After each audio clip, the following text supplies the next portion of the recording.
WQEE 99.1 FM, The Key in Noonan, Georgia, home of Braves Country with Mac McGee and the Armchair Quarterbacks, weekdays, 3 p.m. Eastern to 5 p.m. Eastern, right here on The Key and YouTube.com at Braves Country. Tom has been a teacher for over 40 years. One day, I think one of the students had asked the question and he didn't remember the answer. And I also noticed that he was letting his class out earlier than they were supposed to let out. I was really starting to worry. Levi and I talked about how it would change our lives, but he was there beside me. When something feels different, it could be Alzheimer's. Now is the time to talk. Visit alz.org/ourstories to learn more. A message from the Alzheimer's Association and the Ad Council. Hey folks, this is Mark White with The Mark White Show, and you can tune into The Mark White Show every Saturday from 11 a.m. to 12 p.m. right here on Rock 99 WQEE The Key, the home of Southern sports and talk. Are you looking for a reliable dental practice that not only cares about your teeth, but is friendly to work with?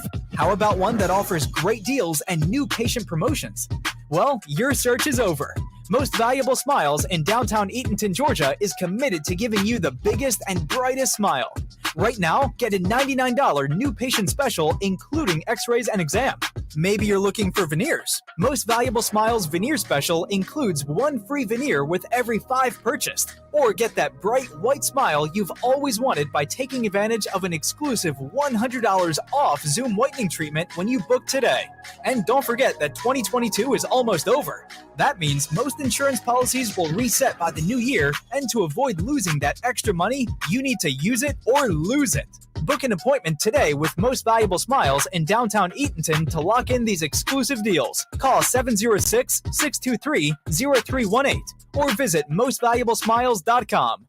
Enjoy sun-drenched days, epic stays, and plenty of room to roam in Greater Fort Lauderdale. Our hotels, attractions, and restaurants have taken the Visit Lauderdale's Safe and Clean pledge, so you can relax and explore with confidence. When you're ready for that well-deserved staycation, our 23 miles of golden beaches await. Find wide-open spaces to hike, bike, kayak, and paddleboard. Visit your favorite attractions, then dine out in style in dining rooms or al fresco on waterfront patios. Learn more at sunny.org. It all starts with just one thing. When recycling, rinse out jars and cans, and avoid recycling wax paper or paper soiled with food. This will reduce recycling contamination. Find tips and more at onethingus.com. What's your one thing? Hey, sports fans, The Key has a brand new show. Braves Country is coming your way weekdays 3 p.m. Eastern to 5 p.m. Eastern. Drive time on WQEE. Braves Country is a Southern sports talk show with Mac McGee and the Armchair Quarterbacks. We'll be talking the Atlanta Braves and Major League Baseball, along with everything important to sports fans in Braves Country.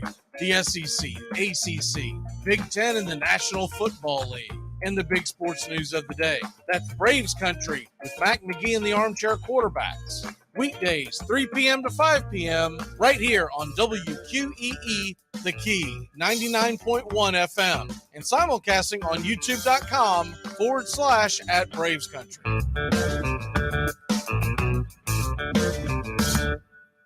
At Shell, we know from the time you get up to the time you wrap up, good night, there's a lot of meetups, eat-ups, and hurry-ups. So come to Shell and get 3 things done at once. Fill up with Shell V-Power Nitro Plus to help keep your engine running like new. Save up with the Fuel Rewards program and never pay full price for gas again. And snack up with in-store rewards to save even more at the pump. Make the most of the stop you need to make with Shell and engines that continuously use Shell V-Power Nitro Plus premium gasoline. See full terms and conditions at fuelrewards.com. That's the sound of NyQuil Severe hard at work. NyQuil Severe is the best sleep with a cold medicine. No tossing and turning, just rest and recovery. So you're ready to take on tomorrow. For powerful relief of your worst cold and flu symptoms, try NyQuil Severe. The nighttime sniffling, sneezing, coughing, aching, stuffy head, best sleep with a cold medicine. Use as directed. Keep out of reach of children. Thursday, March 23rd, 1 p.m. Eastern, it's Braves versus Mets right here on Braves Country HD. The Atlanta Braves spring training is winding down and important roster spots will be decided. Make sure to drop in and catch Braves Country spring training baseball right here on Braves Country HD, wherever you stream. Like and subscribe today. We're bringing you over 100 broadcasts in total in every game throughout the playoffs. That's Braves Mets, Thursday, March 23rd, 1 p.m. Eastern, right here on Braves Country HD.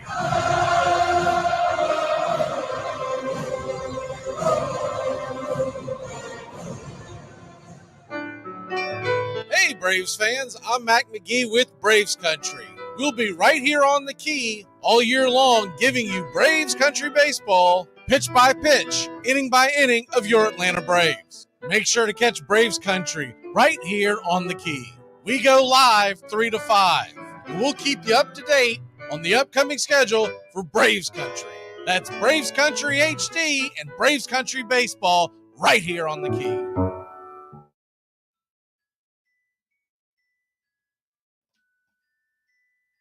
You're listening to WQEE 99.1 FM, The Key in Noonan, Georgia, home of Braves Country with Mac McGee and the Armchair Quarterbacks, weekdays, 3 p.m. Eastern to 5 p.m. Eastern, right here on The Key and youtube.com at Braves Country. Tom has been a teacher for over 40 years. One day, I think one of the students had asked the question and he didn't remember the answer. And I also noticed that he was letting his class out earlier than they were supposed to let out. I was really starting to worry. Levi and I talked about how it would change our lives, but he was there beside me. When something feels different, it could be Alzheimer's. Now is the time to talk. Visit alz.org/ourstories to learn more. A message from the Alzheimer's Association and the Ad Council. Hey folks, this is Mark White with The Mark White Show, and you can tune into The Mark White Show every Saturday from 11 a.m. to 12 p.m. right here on Rock 99 WQEE The Key, the home of Southern sports and talk. Are you looking for a reliable dental practice that not only cares about your teeth, but is friendly to work with? How about one that offers great deals and new patient promotions? Well, your search is over. Most Valuable Smiles in downtown Eatonton, Georgia is committed to giving you the biggest and brightest smile. Right now, get a $99 new patient special, including x-rays and exam. Maybe you're looking for veneers. Most Valuable Smiles veneer special includes one free veneer with every 5 purchased. Or get that bright white smile you've always wanted by taking advantage of an exclusive $100 off Zoom whitening treatment when you book today. And don't forget that 2022 is almost over. That means most insurance policies will reset by the new year, and to avoid losing that extra money, you need to use it or lose it. Book an appointment today with Most Valuable Smiles in downtown Eatonton to lock in these exclusive deals. Call 706-623-0318 or visit mostvaluablesmiles.com. Enjoy sun-drenched days, epic stays, and plenty of room to roam in Greater Fort Lauderdale. Our hotels, attractions, and restaurants have taken the Visit Lauderdale's Safe and Clean pledge so you can relax and explore with confidence. When you're ready for that well-deserved staycation, our 23 miles of golden beaches await. Find wide-open spaces to hike, bike, kayak, and paddleboard. Visit your favorite attractions, then dine out in style in dining rooms or al fresco on waterfront patios. Learn more at sunny.org. It all starts with just one thing. When recycling, rinse out jars and cans, and avoid recycling wax paper or paper soiled with food. This will reduce recycling contamination. Find tips and more at onethingus.com. What's your one thing? Hey sports fans, The Key has a brand new show. Braves Country is coming your way weekdays 3 p.m. Eastern to 5 p.m. Eastern. Drive time on WQEE. Braves Country is a Southern sports talk show with Mac McGee and the Armchair Quarterbacks. We'll be talking the Atlanta Braves and Major League Baseball, along with everything important to sports fans in Braves Country. The SEC, ACC, Big Ten, and the National Football League, and the big sports news of the day. That's Braves Country with Mac McGee and the Armchair Quarterbacks. Weekdays, 3 p.m. to 5 p.m. right here on WQEE The Key, 99.1 FM, and simulcasting on youtube.com/@BravesCountry. At Shell, we know from the time you get up to the time you wrap up, good night, there's a lot of meetups, eat-ups, and hurry-ups. So come to Shell and get 3 things done at once. Fill up with Shell V-Power Nitro Plus to help keep your engine running like new. Save up with the Fuel Rewards program and never pay full price for gas again. And snack up with in-store rewards to save even more at the pump. Make the most of the stop you need to make with Shell and engines that continuously use Shell V-Power Nitro Plus premium gasoline. See full terms and conditions at fuelrewards.com. That's the sound of NyQuil Severe hard at work. NyQuil Severe is the best sleep with a cold medicine. No tossing and turning, just rest and recovery. So you're ready to take on tomorrow. For powerful relief of your worst cold and flu symptoms, try NyQuil Severe. The nighttime sniffling, sneezing, coughing, aching, stuffy head, best sleep with a cold medicine. Use as directed. Keep out of reach of children. Hey Braves fans, thank you for listening to Braves Country Baseball. Hi, I'm Mac McGee, and we are here to bring you play-by-play, pitch-by-pitch of your Atlanta Braves, bringing you spring training and 2 to 3 games a week all season long. Please like and subscribe today. Braves Country Baseball.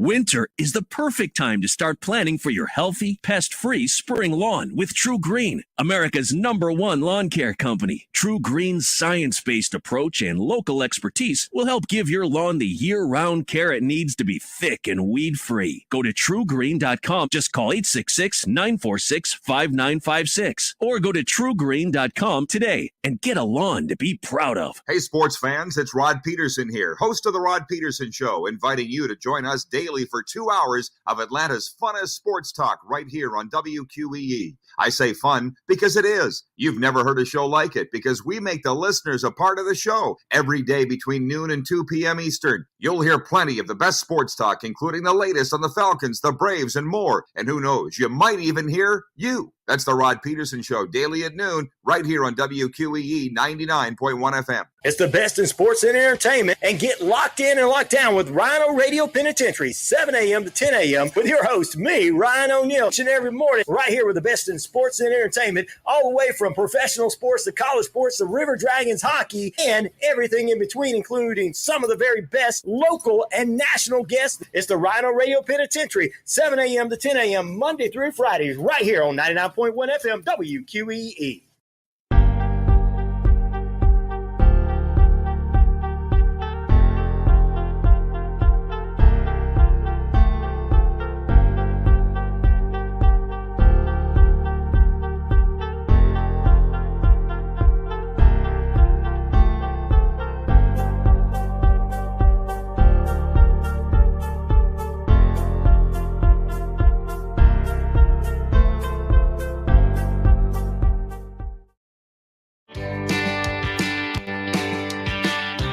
Hey, sports fans, weekdays 3 p.m. Eastern to 5 p.m. Eastern, drive time on WQEE. Braves Country is a Southern sports talk show with Mac McGee and the Armchair Quarterbacks. That's Braves Country with Mac McGee and the Armchair Quarterbacks. Weekdays 3 p.m. to 5 p.m. right here on WQEE 99.1 FM.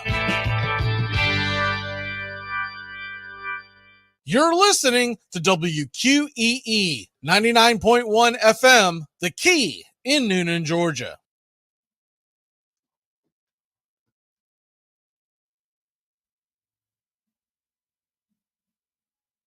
Armchair. You're listening to the Armchair Quarterbacks Sports Radio, #1 sports station. Good afternoon, and this is your Armchair Quarterbacks Sports Flash. Tuesday night on the ice. Armchair. You're listening to the Armchair Quarterbacks Sports Radio, #1 sports station. Good afternoon, and this is your Armchair Quarterbacks Sports Flash. Tuesday night on the ice, you got a handful of games on the plus. Predators at the Sabres, that puck drops at 7 Eastern. Lightning at the Capitals, and Senators at the Bruins, along with the Canes at the Rangers. Wild and Devils, Panthers at the Flyers, Blue Jackets at the Caps. All those games 7 on the plus. At 7:30, Maple Leafs are in New York to battle the Islanders. And at 8 Eastern, Red Wings at Blues, Coyotes at the Jets. Your later games tonight, the Kraken are in Dallas to face the Stars, and the Flames are at the Ducks in Anaheim at 10. Spring training keeps rolling along as teams are welcoming back some of the participants in the World Baseball Classic. Braves are taking the day off. Games of interest in the Grapefruit League, Red Sox at the Orioles, Tigers and Yankees, Marlins and Astros, and the Phillies are at the Pirates. Out west in Goodyear, Arizona, the Dodgers face the Guardians at 4, and Giants and Dodgers facing the second of the split squad for LA. Brewers and White Sox, first pitch 4:10. And tonight, the Rays are at the Twins, Cubs versus the Royals. In the NBA tonight, there is a doubleheader on NBA TV. At 7:30 Eastern, the Cavs are in Brooklyn to face the Nets. And the nightcap, Celtics at the Kings. Should be a good one in Sacramento. The Hawks are at home at State Farm and hosting the Pistons at 7:30. Later on tonight, the Thunder are at the Clippers. That game gets going at 10:30 in LA. Men's college basketball you've got the semifinals in Daytona Beach of the CBI tournament. At 7 Eastern, Eastern Kentucky is getting 4 against Southern Utah. The over-under 152. In the late tilt in Daytona as well, Charlotte is giving up 5 over-under 123 versus Radford. The National Invitational Tournament reconvenes 7 o'clock Eastern. Oklahoma State welcomes in North Texas. The Cowpokes -4, 121 is the over. And Wisconsin will battle the Ducks in Oregon. 9 o'clock Eastern is the tip. Badgers getting 2.5 over under 131.5. Your early lines, the March Madness, which gets back going on Thursday night. The Tennessee Volunteers -5.5. Michigan State -2. UConn giving up 3.5 versus Arkansas. And UCLA a 2-point favorite versus Gonzaga. Kansas City Chiefs re-sign Derek Nottie. Nottie played a key role on the 2 Super Bowl teams. Los Angeles Chargers running back Austin Eckler, who has been granted permission to seek a trade after contract negotiations stalled, told Chris Long on a podcast that he, quote, relentlessly is pursuing someone who wants me long term. Eckler turns 28 in May, led the NFL with 18 touchdowns last season. He emphasized that he does not hate the Chargers and would like to return, but under the correct circumstances. Indianapolis Colts signed former Buffalo Bills wide receiver Isaiah McKenzie. McKenzie was released by the Bills last Friday. The Texans are signing linebacker Corey Middleton to a 1-year deal worth up to $2.7 million. The former Pro Bowler had 47 tackles for the Carolina Panthers in the 2022 season. And former Patriots linebacker Dante Hightower, who won 3 Super Bowl championships over his 9-year career with the team, officially announces his retirement on Tuesday, while the Philadelphia Eagles announced they've agreed to terms with former New Orleans Saints safety Justin Evans on a 1-year deal. And that's your Armchair Quarterback Sports Flash. Stay tuned for Braves Country right here on WQEE 99.1 FM, The Key in Noonan, Georgia, simulcasting on youtube.com at Braves Country.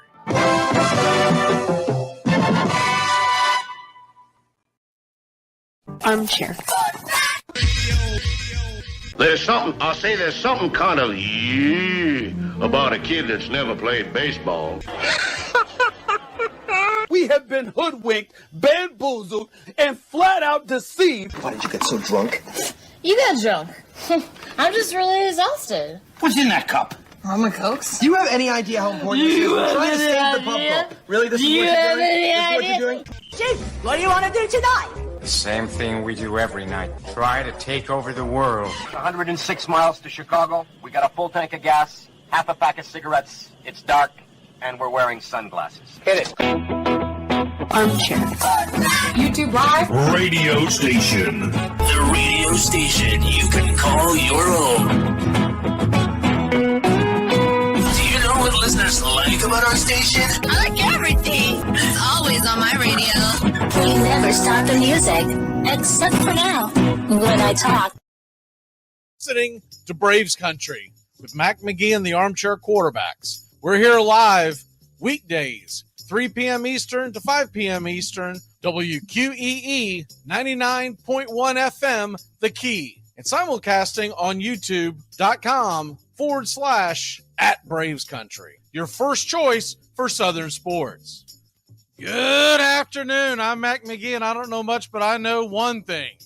So it is evidently National Countdown Day.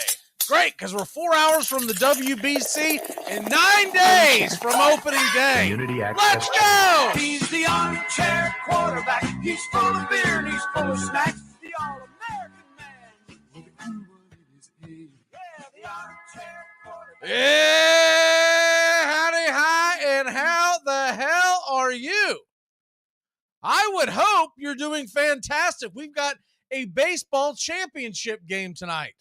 The WBC is going to be going down. USA versus Japan, in case you've been under a rock somewhere. 7 p.m. tonight. USA versus Japan for the whole shebang. And these are the two most dominant clubs in the WBC since its inception. This is the first time they will have met on the championship stage. So we look forward to that. I do have the starting lineups. I'm going to go ahead and put them on the screen for those of y'all that are watching on Braves Country HD. Don't worry, for those of y'all that are listening to 99.1 FM The Key, we will share this as we go along here. So let me go ahead and get this out. What we're looking at here is the lineup. So USA on the left, Japan on the right, because I'm going to start scrolling. You're not going to be able to see that little tidbit. But this is the expected lineup for tonight. And I think the way that it goes down right now, I think we're looking at a favorable matchup for the USA. Now, look, the one wild card is Japan's starting pitcher. We'll get into that in a second. But we've got Merrill Kelly going for the U.S. And for those of y'all who are not familiar with Merrill Kelly, he is an Arizona Diamondback. He's a pretty solid right-handed pitcher, and I expect him to pitch admirably. Look, we're not expecting anyone at this point of the year to go in and pitch lights-out baseball. But I will say this. There's been a rumor, and I think it's a substantiated rumor, that if the game is on the line, Ohtani's coming out of the bullpen for Japan. So Shota Imanawa is the starting pitcher for Japan. I hope I'm not butchering that. That's how I've heard it pronounced. Shota Imanawa. And he's a left-hander. Now, what's probably going to happen on both ends is it's going to turn more into a bullpen game, and you're just going to see how it plays out. Now, as far as the starting lineups, the bats that I would be worried about facing the Japanese lineup, obviously Ohtani, who's going to be the designated hitter. Yoshida, and he is the new outfielder for the Boston Red Sox. Murakami, he's the one that had the big hit last night. If you missed that, he had a 2-run bases clearing double that won the game for Japan in the bottom of the ninth. They were trailing by 1 going into the ninth inning. They had their first 2 batters on with a double and a walk. And Murakami drilled one in the gap, and it was over. And Japan had already put in a speedster on the base paths standing on first. So when that ball took flight, I'm watching it. And this is the matchup I wanted. Nothing against Mexico, but they've always talked about Japan being the elite. Mainly because Japan's elite players play in this. Now, not all of the USA's elite players playing this. We know that.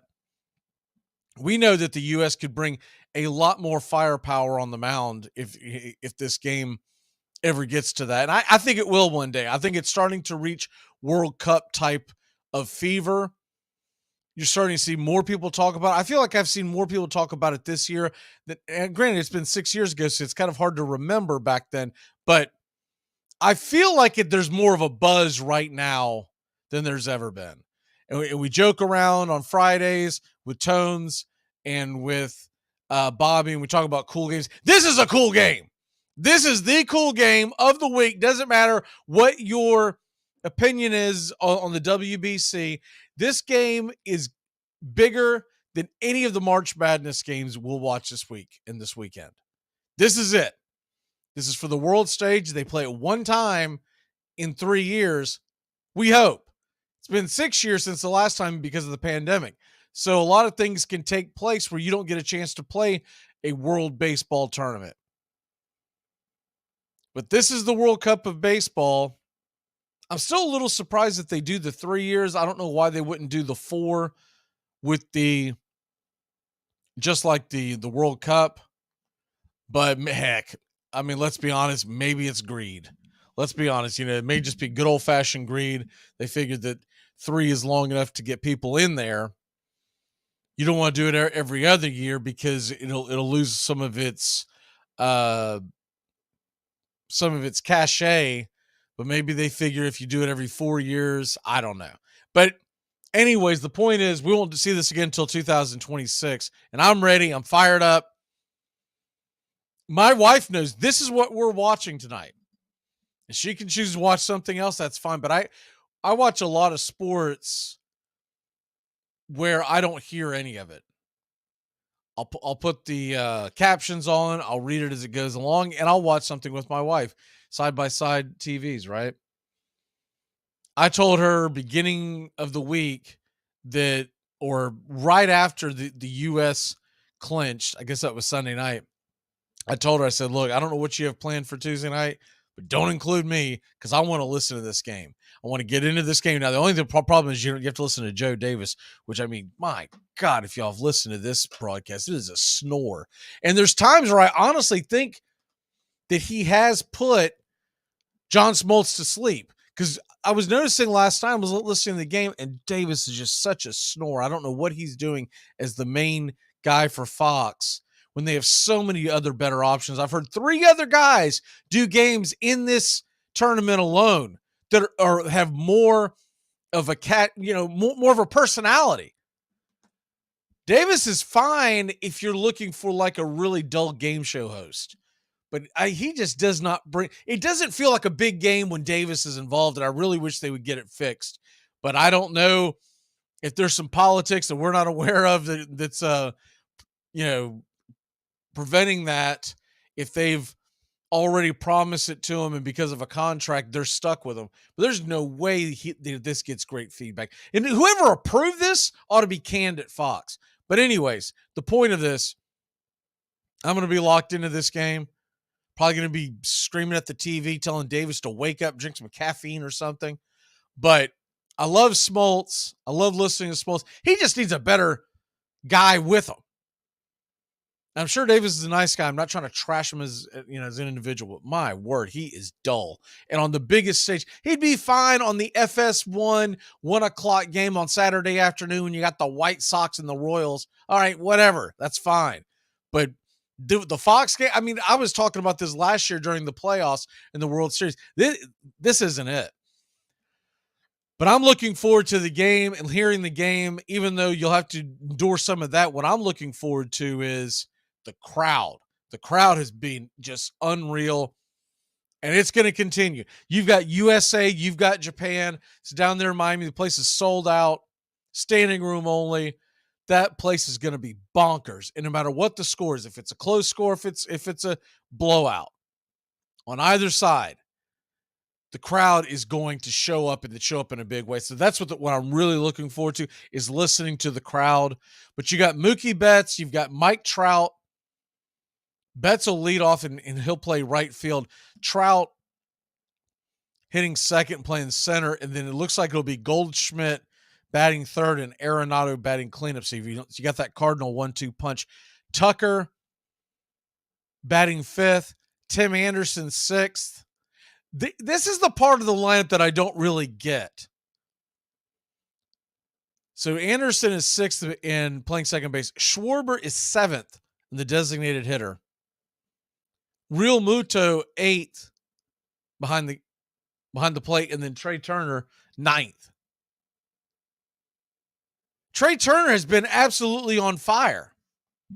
What in the world is Trey Turner doing down there at the ninth hole? I want them to have to face Trey Turner as many times as possible. He's either going to be my leadoff guy, he's going to be in the 2-hole at worst. What I would probably do, because he's had such a thump in this series, I'd probably leave Mookie at the very top and put Trey Turner at the bottom. I mean, excuse me, Trey Turner at second in the number 2 hole. And I see the comment by, I wish it was covered by Nance, even though he's not on Fox. Yeah, anybody but Joe Davis. Joe Davis is dull as dishwater. But if it were me setting this lineup, it would be Mookie, Turner, then Trout, because I want that speed at the top. I love having Goldschmidt at the number 3 spot, but let's be honest, when you have these types of athletes, let's put them there. And after you have Goldschmidt, I would probably put Arenado right there, but I like having the righty-lefty. So honest engine, I'm probably sliding Schwarber behind Goldschmidt and then Arenado. Schwarber is either going to be hitting in the middle of that lineup a few slots higher with this power, led the National League in home runs last year, or he's going to be at the very bottom if for some reason you worry about him clogging up the base paths. But 7th, I just think I would have Tim Anderson batting 9th because of his speed, and if he does get on, he's not clogging up the base paths. So they've got Tucker, Anderson, Schwarber, Realmuto, and Tur. So there you have it. And as far as the Japanese lineup, I mentioned Ohtani and Yoshida and Murakami. That is the 3, 4, 5 hitters. The other one that I would be a little nervous about in a big situation, because he's known to get hot. He doesn't necessarily have all that much experience, but he's known to get hot. Lars Nootbaar, the leadoff guy, St. Louis Cardinal, he is leading off for Japan. And I'd be a little hesitant about him. But all in all, he's an all or nothing type of guy. So as long as he doesn't get smoking hot, we'll be fine. But I think where this game's going to be won is actually, I know they always say pitching wins you championship, but I think tonight it's going to be the bats. It's going to be the bats, because the bats is going to get things going tonight. We're going to get. I would expect. I saw the over under was really low this morning. I don't know if it's moved. I haven't checked it recently, but it was like 8.5, and that to me is extremely low, because these arms are not in prime, middle, even close to the end of the season form. These guys are just coming out. The Japanese team is a little more seasoned at this point, but all in all, this is not a situation where you expect a low scoring game. I just wouldn't. I mean, we haven't seen many low scoring games in this tournament, and as we've gotten farther along, and remember, they still have all these restrictions. So if you saw a guy go long the last couple of nights, you're not going to see him tonight. He's not eligible because of the rules, because the one thing they wanted to do, they wanted to make sure that the guys that wouldn't have participated were not risking injury. Now, the thing that happened to Diaz, that was just goofy. He jumped up and down on a celebration. It wasn't even what I would call a big time. I mean, I haven't seen a big time dog pile in a long time, except at the end of the World Series. Because of the World Series, no one cares if they get hurt, because they're like, whatever, man, I've got all the off season. But the whole thing tonight, I fully expect this to be a higher scoring game. Let me see what the total has moved up to 10. I thought that was extremely low this morning, 8.5. I was like, man, you got to jump on that. USA, by the way, minus 145 on the money line, and they are minus 1.5 right now, getting back a 105. If it's me, I'm taking the money line. And because we have the rule that we have about with our locks, I'll go ahead and lock it in now. I normally wait till the end of the show, but I'm going to go ahead and give you my lock. My lock today is USA wins it, minus 145 on the money line. I'm not giving up a 1.5. This isn't a type of game where I'm trusting that, because I really do feel like the only problem that I have that I'm worried about in this is it looks like Japan's going to be having last ups, and that can be a problem trying to get those last outs. It'll be interesting to see. I'm assuming that they'll go with the same formula that they've used, but you got Williams, you've got a couple other options there in the back of the bullpen, the kid from Houston. In a perfect scenario, the offense just carries us and it's not a close game, but there's a good chance bullpen's going to come down to it.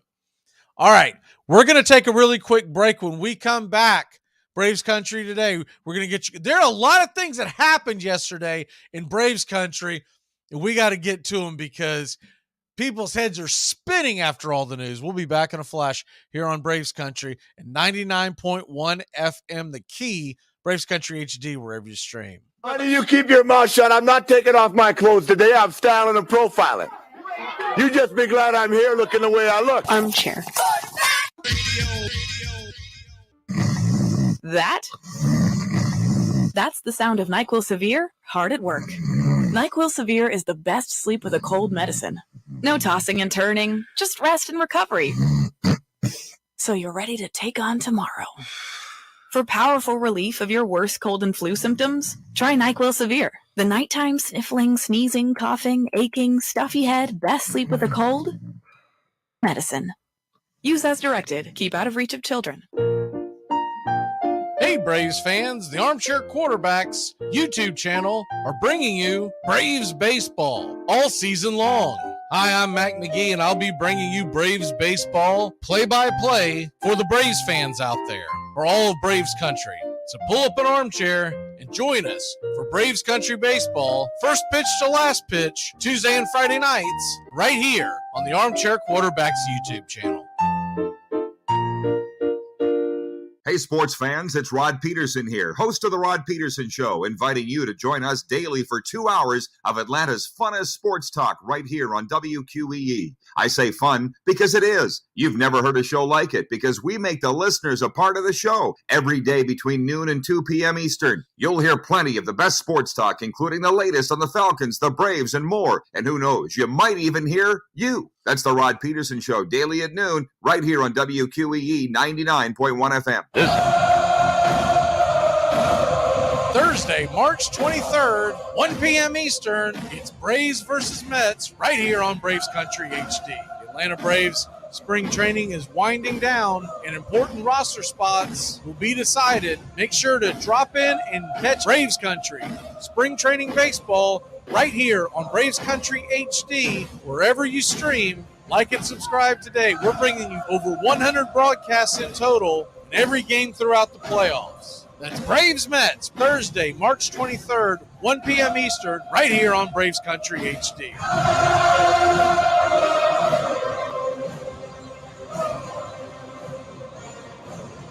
Are you looking for a reliable dental practice that not only cares about your teeth, but is friendly to work with? How about one that offers great deals and new patient promotions? Well, your search is over. Most Valuable Smiles in downtown Eatonton, Georgia is committed to giving you the biggest and brightest smile. Right now, get a $99 new patient special, including x-rays and exam. Maybe you're looking for veneers. Most Valuable Smiles veneer special includes 1 free veneer with every 5 purchased. Or get that bright white smile you've always wanted by taking advantage of an exclusive $100 off Zoom whitening treatment when you book today.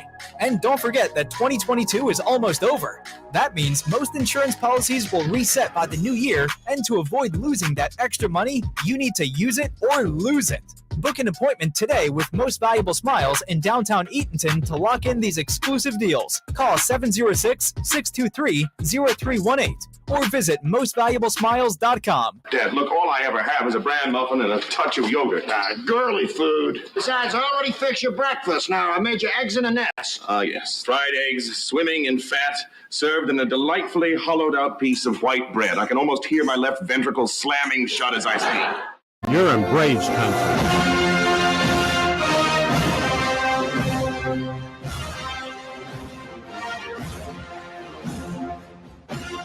Welcome back,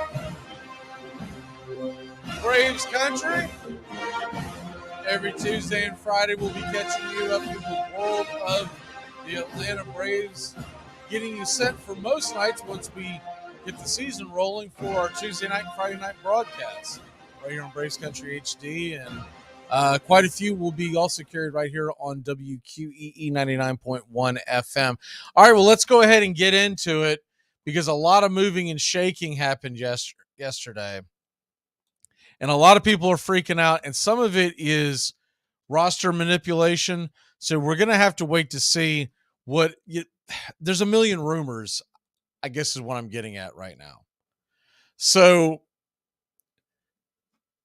yesterday, the Braves optioned Nick Anderson, Vaughn Grissom.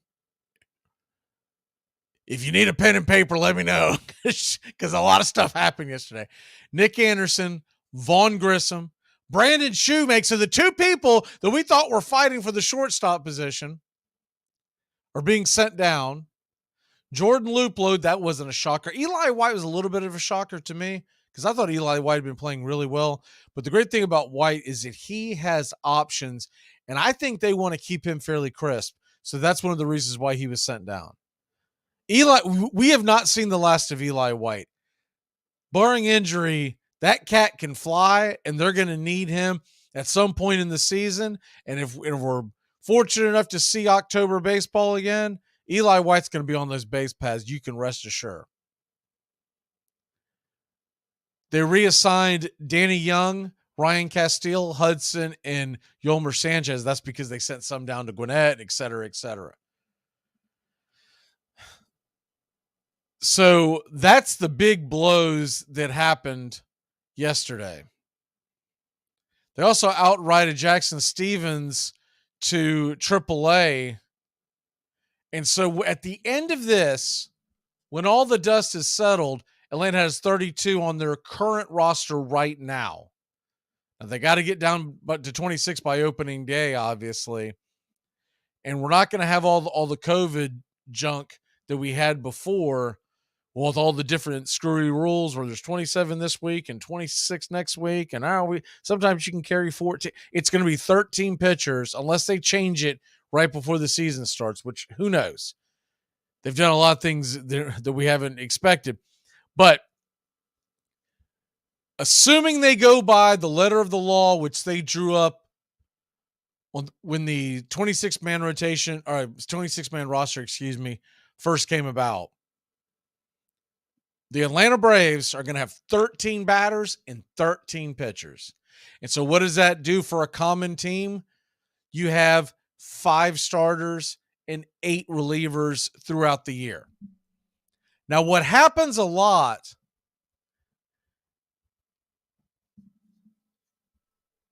in the beginning of the year, because of the weird off days in the beginning of the year, and we'll get into that here in 1 second, but a lot of teams will only carry 4 starters. And they'll only carry those 4 starters because they don't need a 5th starter until you get a little further down the road. And so when you look at that, then the wheels start turning. Like, okay, if I only need 4 stars, then I can carry 9 relievers. Well, the Nick Anderson thing kind of shocked me, but he did have an option. I think that had a lot to do with it. Some of these guys that have options are sending them down because, look, it is a grind, and they're going to want them available, and you haven't seen the last of these cats. I was a little surprised about the Nick Anderson, but once again, it's roster manipulation, and you don't necessarily know if this will be the final end-all to beats-all when we hit the field a week from Thursday, 1:05 Eastern. We'll have the call opening day in Washington, D.C., the Nationals and Braves. We're only 9 days away from that, and it's no longer way down the road. Now it's, look out. So that's an interesting thing in itself. And when you look at the actual schedule of the Braves coming up, the regular season schedule, and I've got let me remove this banner so you can see it a little better on the screen for those that are watching. I've got the Braves depth chart. And yes, rest in peace, Willis Reed. I did not see that. So thank you for Derpy to letting me know that. But back to the baseball side of this.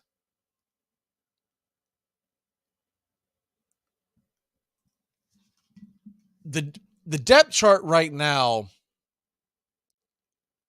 it's interesting to see who that 5th starter is going to be, but we don't necessarily need them right off the bat. So you're going to have Fried, you're going to have Strider, you're going to have Morton, and they've got Wright as the number 4, Morton's the number 3. The way they've pitched this spring, you could flip it either way. Morton's still getting a lot of swing and misses. Wright's had a couple of bad innings, but he hasn't really had bad outings per se. So either way they do it, fine by me. I think Fried and Strider, that's the way that you want to lead this off.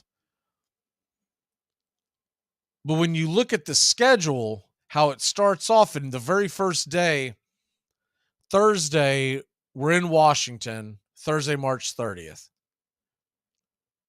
And it's a 1:05 start, and then you're going to get the next day off. No Braves baseball on the 31st. And then Saturday the 1st, we'll actually have the first 2 games of the season here on Braves Country HD. They're going to be playing at 4:05 in Washington. So you'll play Thursday, you'll have Friday off, Saturday, Sunday.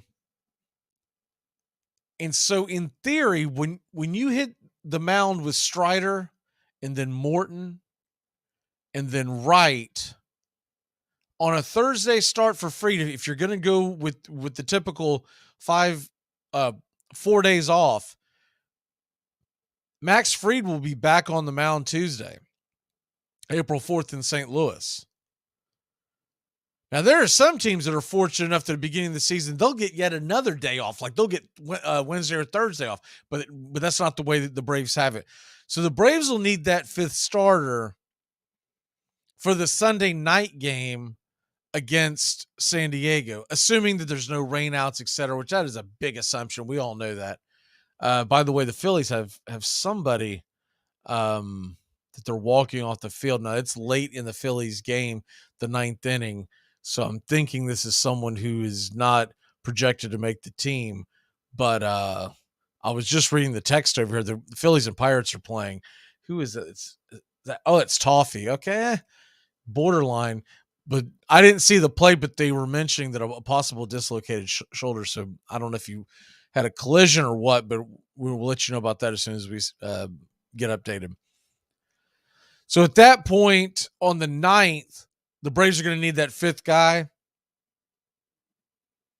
And if you do somehow get some kind of a rain out in one of those games leading up to April 9th, then you in theory would not need a 5th starter till much further down the road, because when you play on the 9th on that Sunday, you have Monday, Tuesday, Wednesday at home against Cincinnati, and then that Thursday, the 13th, is an off day before they go out on a long, a moderate road trip at Kansas City and at San Diego. Right now, ESPN has it listed as Jared Schuster as the 5th starter, but we're a long way from knowing if that's going to be in stone, because you still have Dodd in the mix, and you still have the other thing that is been talked about is how many pitchers do they carry, starting pitchers, and who do they want to continue to get work down there. They've both pitched really well, and they're both older guys who pitched in college. The more and more that I watch the Atlanta Braves in their habits of how they're building their team, and I love it, by the way, they are going after more kids who have college experience, who are ready to roll a lot quicker than if you draft an upside guy who's 17, 18 years old, and you're going after what you think could be a heck of a player, but he could be 5-6 years away from being in your rotation, because an 18-year-old kid's got to develop mentally, he's got to develop physically, and then you have to develop his pitches. And God forbid, in between all that, they usually blow an arm out, and you got to have Tommy John, so you have to factor that in. So Spencer Strider, remember, he came out of Clemson, already had the Tommy John surgery, but he came out of Clemson. Bam, he came to the majors quickly. Schuster, Dodd, these are guys who are in their early 20s and have college experience. And it is interesting with going the Wake Forest route with the pitching. So you're almost wondering if they found something there on Tobacco Road with their ACC scouts. But these kids are getting the fast track to get in there. And that's exciting.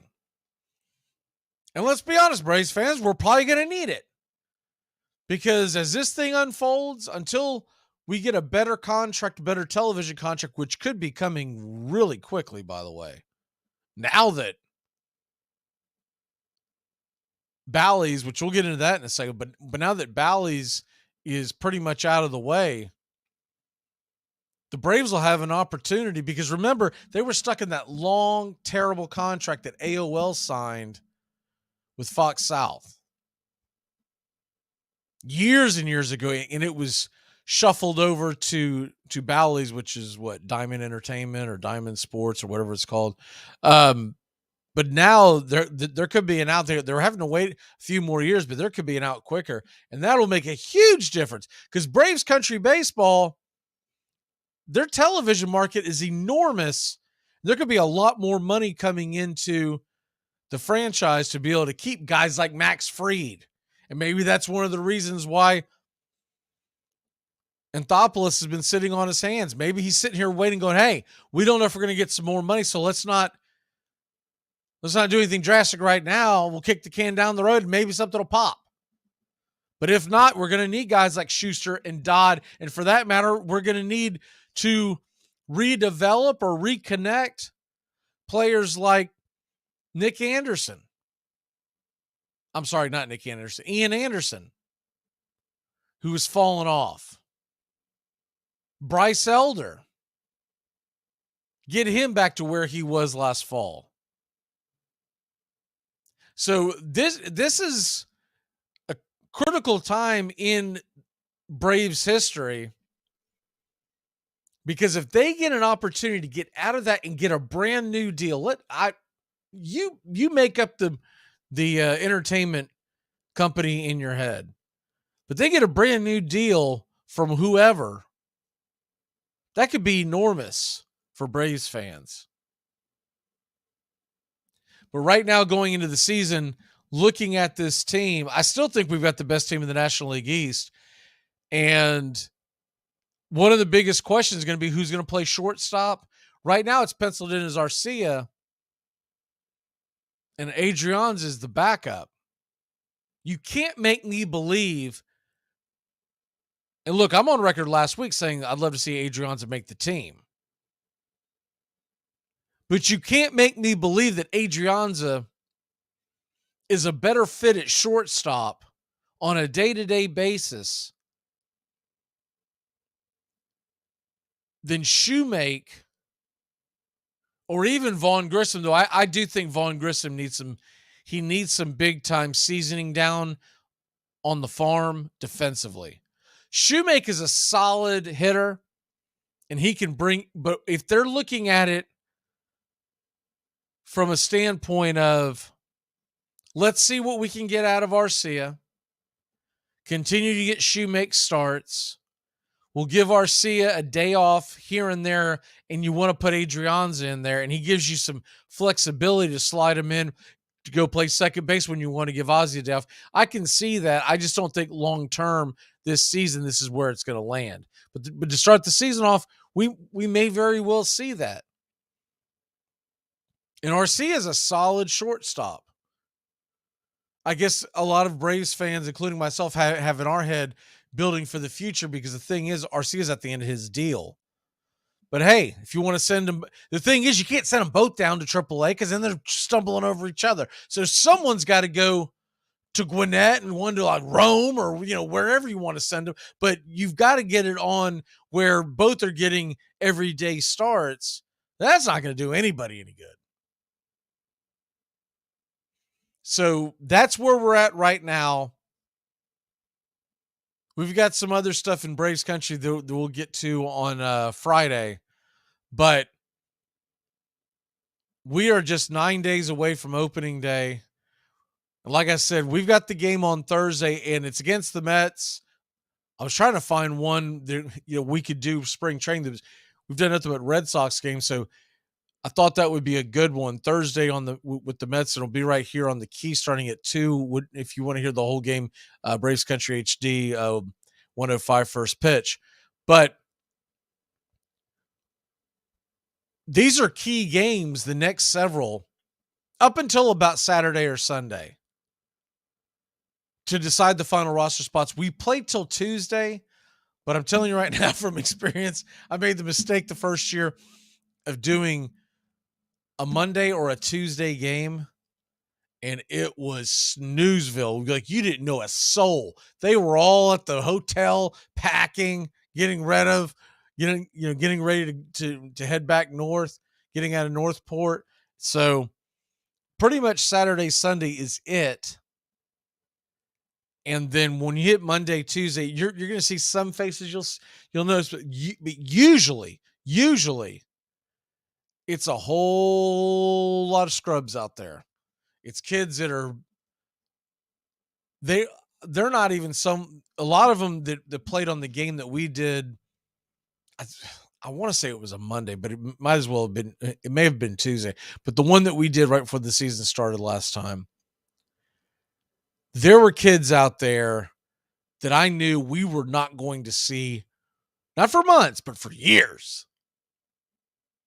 And vice versa, the team that the Braves went up against, like, I have no idea. I mean, you're talking about having to Google and going, who the heck is this guy? And does he even play for this farm club? Did they pull him out of the stands? Was he selling peanuts and cotton candy 10 seconds ago? All right, we're going to take a quick break. When we come back, NITs tonight, we got the lines on that. And also, it's kind of funny. I'm seeing some jabs. USFL giving some jabs to the XFL. Going to talk about that. We'll be back in a flash. And the few NFL signings that have been interesting to see unfold over the last few hours. We'll be back in a flash here on Braves Country and Braves Country HD, wherever you stream. Been all over the world. Beat them all. And it's hard to believe, isn't it? Really hard to believe that so much man could be wrapped in such a good-looking package. Hey, sports fans. The Key has a brand new show. Braves Country is coming your way weekdays 3 p.m. Eastern to 5 p.m. Eastern. Drive time on WQEE. Braves Country is a Southern sports talk show with Mac McGee and the Armchair Quarterbacks. We'll be talking the Atlanta Braves and Major League Baseball, along with everything important to sports fans in Braves Country. The SEC, ACC, Big Ten, and the National Football League, and the big sports news of the day. That's Braves Country with Mac McGee and the Armchair Quarterbacks. Weekdays, 3 p.m. to 5 p.m. right here on WQEE, The Key, 99.1 FM, and simulcasting on youtube.com/@Braves Country.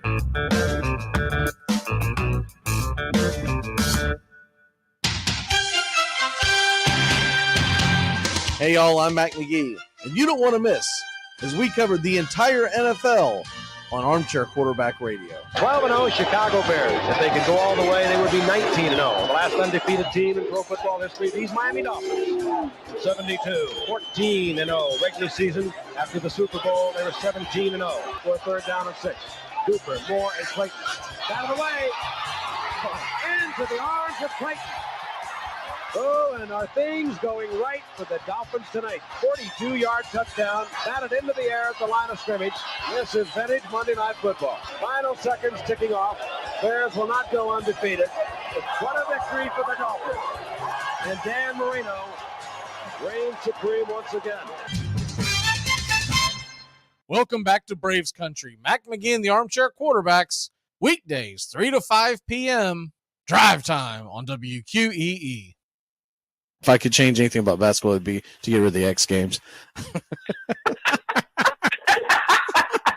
Welcome back to Braves Country. Mac McGee and the Armchair Quarterbacks, weekdays, 3 to 5 p.m., drive time on WQEE.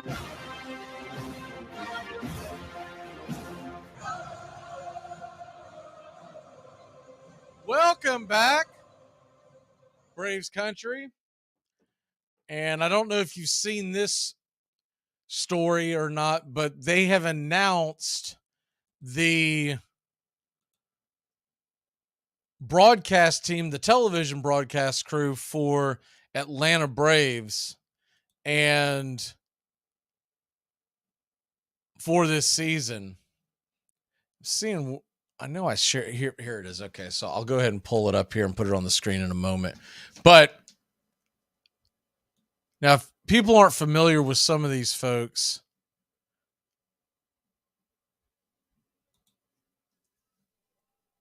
the new play-by-play guy, his claim to fame is he was the voice of Madden, and people are, I don't understand that. That's why they're, that's the biggest thing that I've seen them keep pushing on social media, is letting you know that Madden was, what is his name? Brandon Gowden. Sorry, I don't have my glasses. Brandon Gowden. I think that's how he pronounces his name. But as far as his background and whatnot, he's been doing baseball, but I don't know for a fact that he's like a big Braves fan. I don't know that. I've heard rumors of that, and that would be great, and that's what everyone would like. I'm a little shocked that they didn't put Ben Ingram, because he's so popular in the booth. But I don't know what that would be about. I don't know if they don't think that he's got the television presence. I don't really know, but I'm a little surprised, because that's what a lot of teams do.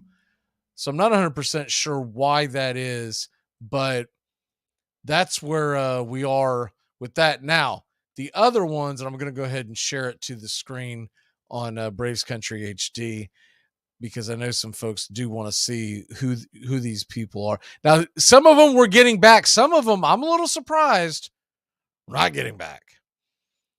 And one of the big ones I think a lot of folks are upset about, I'm indifferent. I'm not, was Paul Bird. Paul Bird is gone.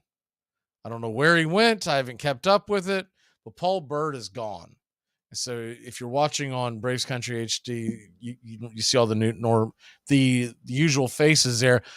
Jeff Francoeur's back. Tom Glavine is now back. Now, he was gone last year for quite a time, but he had some personal issues going on. I didn't really follow it. Peter Moylan is going to be, how they have it is he's going to do some games and he'll do Braves live analyst. He was on the radio call this weekend. Yeah, it's okay. I don't hate it. I think Ingram's other partners are much more radio savvy. Trevor Scales is back as the Braves live host. Not my favorite host that they've had, but I don't think he's awful. You can tell that baseball is not his sport. You can tell that everything's forced when he talks about baseball. But look, the guy went into broadcasting and they stuck him in a baseball booth, and he's trying to make the best of it. So it is what it is. Kelly Krull is back as the live host and reporter. Lauren Jabara, I think is how it's pronounced. I'm not as familiar with her. I believe I've seen her a few times, but she's back. Nick Green is back. Ashley, man, I don't even know how to pronounce that. Ashlyn Shamahati. It's a really long name, but anyways, she is being billed as Braves live host. Gordon Beckham, I remember him being there, and this one's interesting. I don't believe I've seen him before. Maybe I have, but our old friend Chris Medlin is going to be in the Braves live booth, meaning when I say Braves live, it's their pregame show, and it's also their, when they cut to the booth, it's routinely during the seventh inning, where they just basically, give all the guys in the other booth a breather and give them a chance to stretch their legs, etc. But Medlin, I'll be interested to see what Medlin. I remember him being entertaining interviews when he was a player, so I'm very interested to see what that's going to be when he hits the booth. So I'm interested for that. I'm excited for that.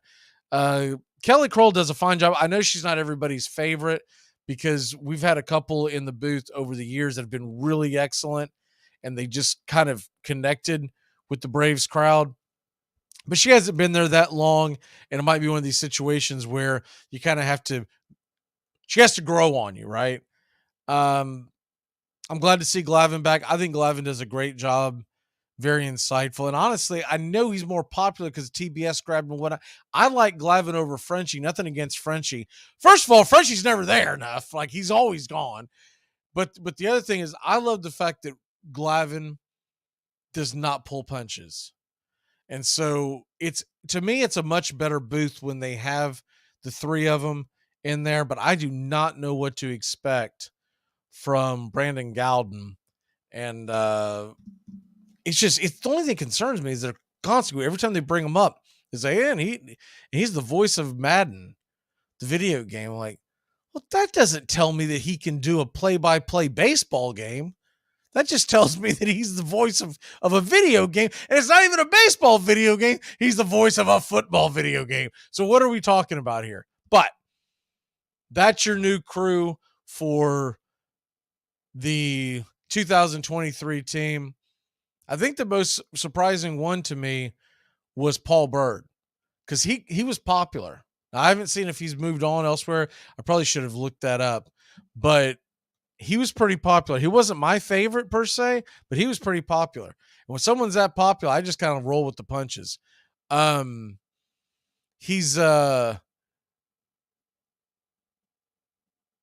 It may be one of these situations where Paul Bird decided to step away. I'm not 100% sure. I don't know if he's wanting an opportunity or got an opportunity with the everyday gig, but I will find it at the next break because I did see something pop up, but you need all these credentials to get through. But that's the one that shocked me the most. You know, he's been so popular as the sideline reporter, and then of course also they'll have him in studio from time to time. And here it is. I found it quicker than I thought I would. It says that Brian Jordan and Paul Bird, that was the other one that shocked me. Brian Jordan and Paul Bird, because I do know that they've been popular with some fans. I know some fans have crushed Brian Jordan.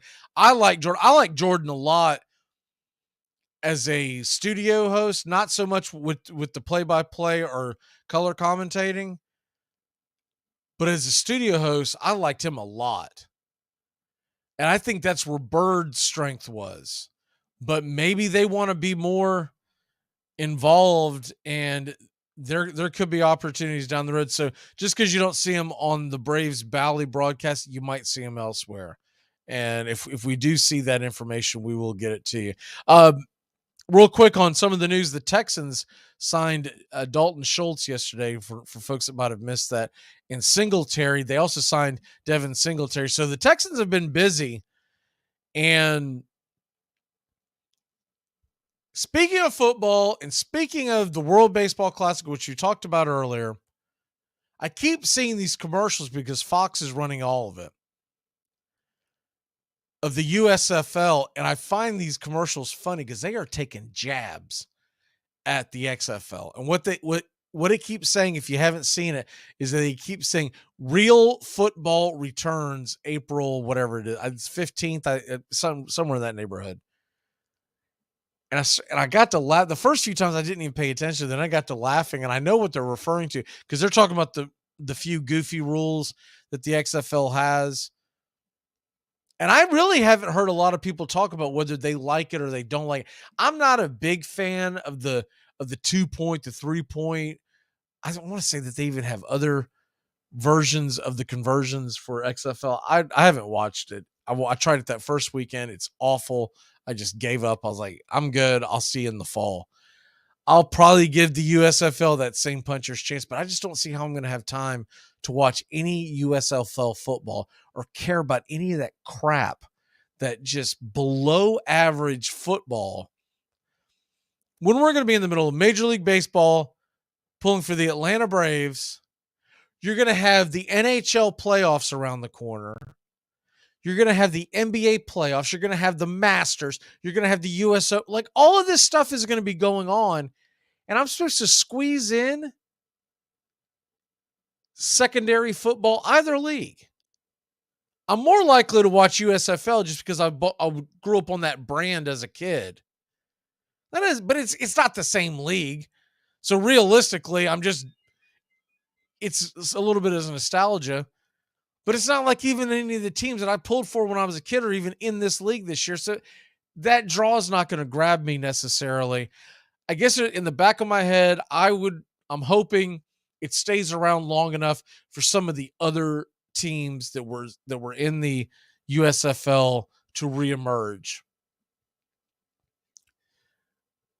But for folks that are too young to remember that league or didn't watch it for whatever reason back then, although it got a lot of views back then. It's not like, for folks who weren't around back then to watch, the USFL was trending before trending was trending, right? It had buzz. The current USFL, the current XFL, and all the other leagues, they were not trending.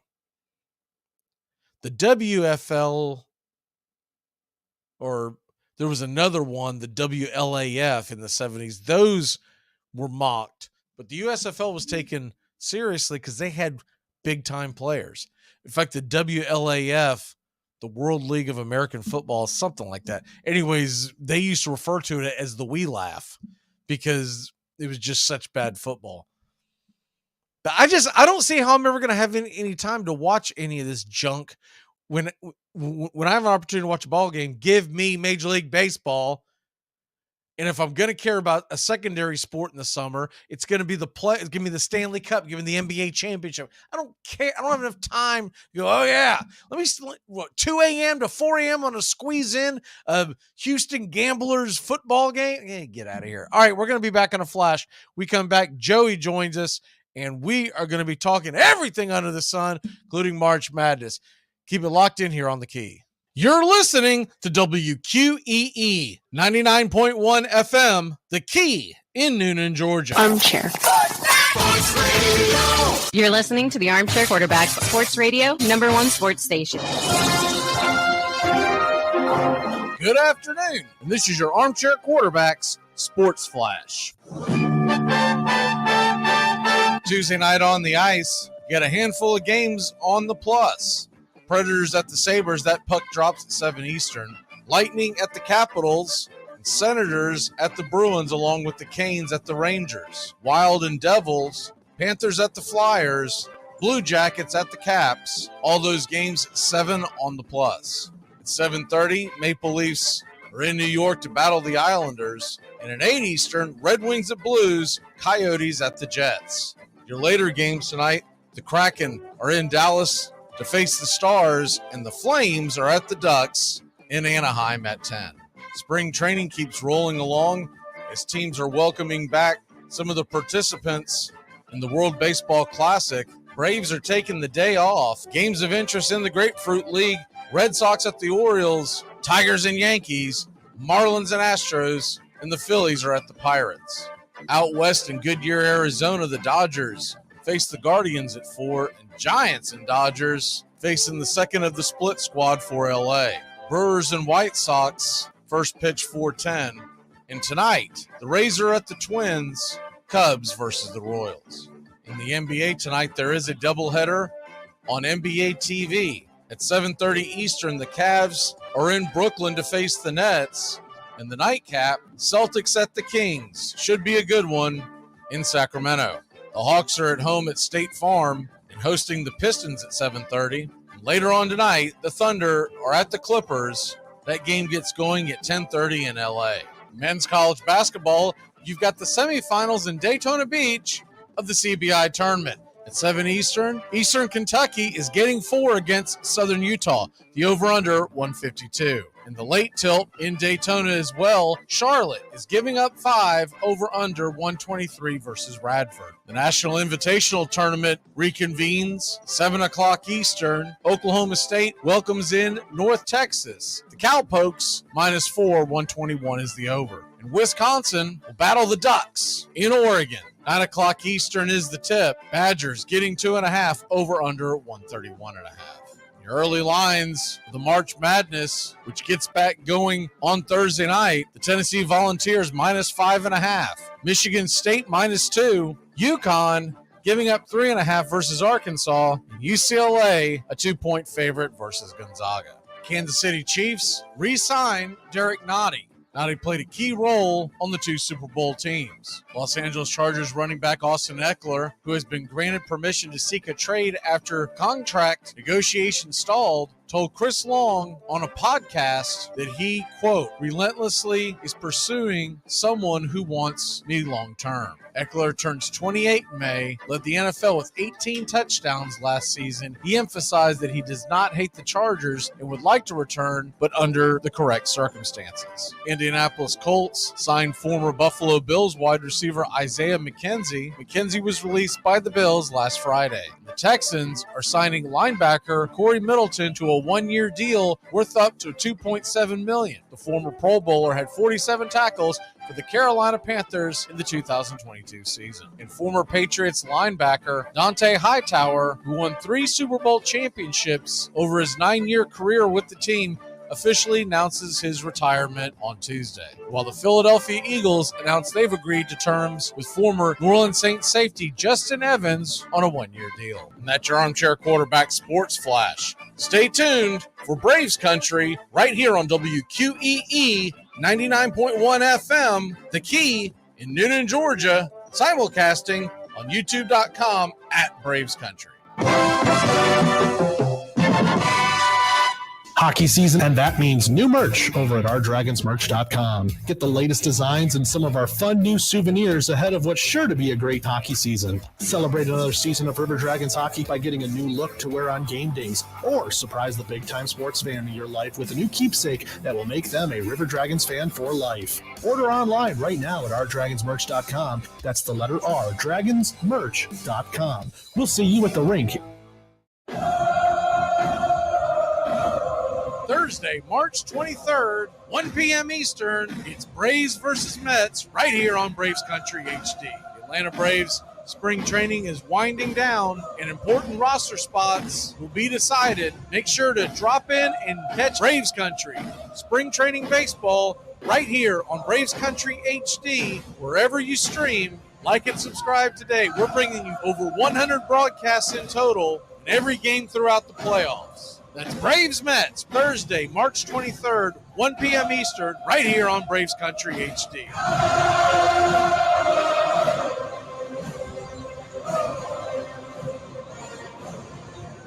Whenever I bring home Entenmann's Little Bites muffins. Little Bites? That's right, sweetie. Can you just give Mommy a minute? I love Little Bites. I know you do, but we're doing a commercial right now, okay? Got it. As I was saying, whenever I bring home you-know-what, you-know-who gets pretty excited. And so do I. Little Bites muffins are made with real ingredients, no high-fructose corn syrup, and are baked moist and delicious. I love Little Bites. Here you go. Yes. Entenmann's Little Bites muffins. The perfect portion of happiness. It's the best in sports and entertainment, and get locked in and locked down with Rhino Radio Penitentiary, 7 a.m. to 10 a.m. with your host, me, Ryan O'Neill, each and every morning, right here with the best in sports and entertainment, all the way from professional sports to college sports to River Dragons hockey and everything in between, including some of the very best local and national guests. It's the Rhino Radio Penitentiary, 7 a.m. to 10 a.m. Monday through Friday, right here on 99.1 FM WQEE. If there's anything I could change about the league to make it better, probably just all the guys sitting resting. That's the only thing I probably don't like. Just play, man. If you 80%, you got to play. I don't like all the sitting, missing games and stuff. Like these people might have enough money to come to one game. You know what I'm saying? And that might be the game they come to, and then you sitting out. You know what I'm saying? So I take pride in trying to play every game because I don't know. It might be one fan that has never seen me play, and I'm trying to play. So that's the only thing I don't like. Guys just sitting out. Armchair. Are you listening?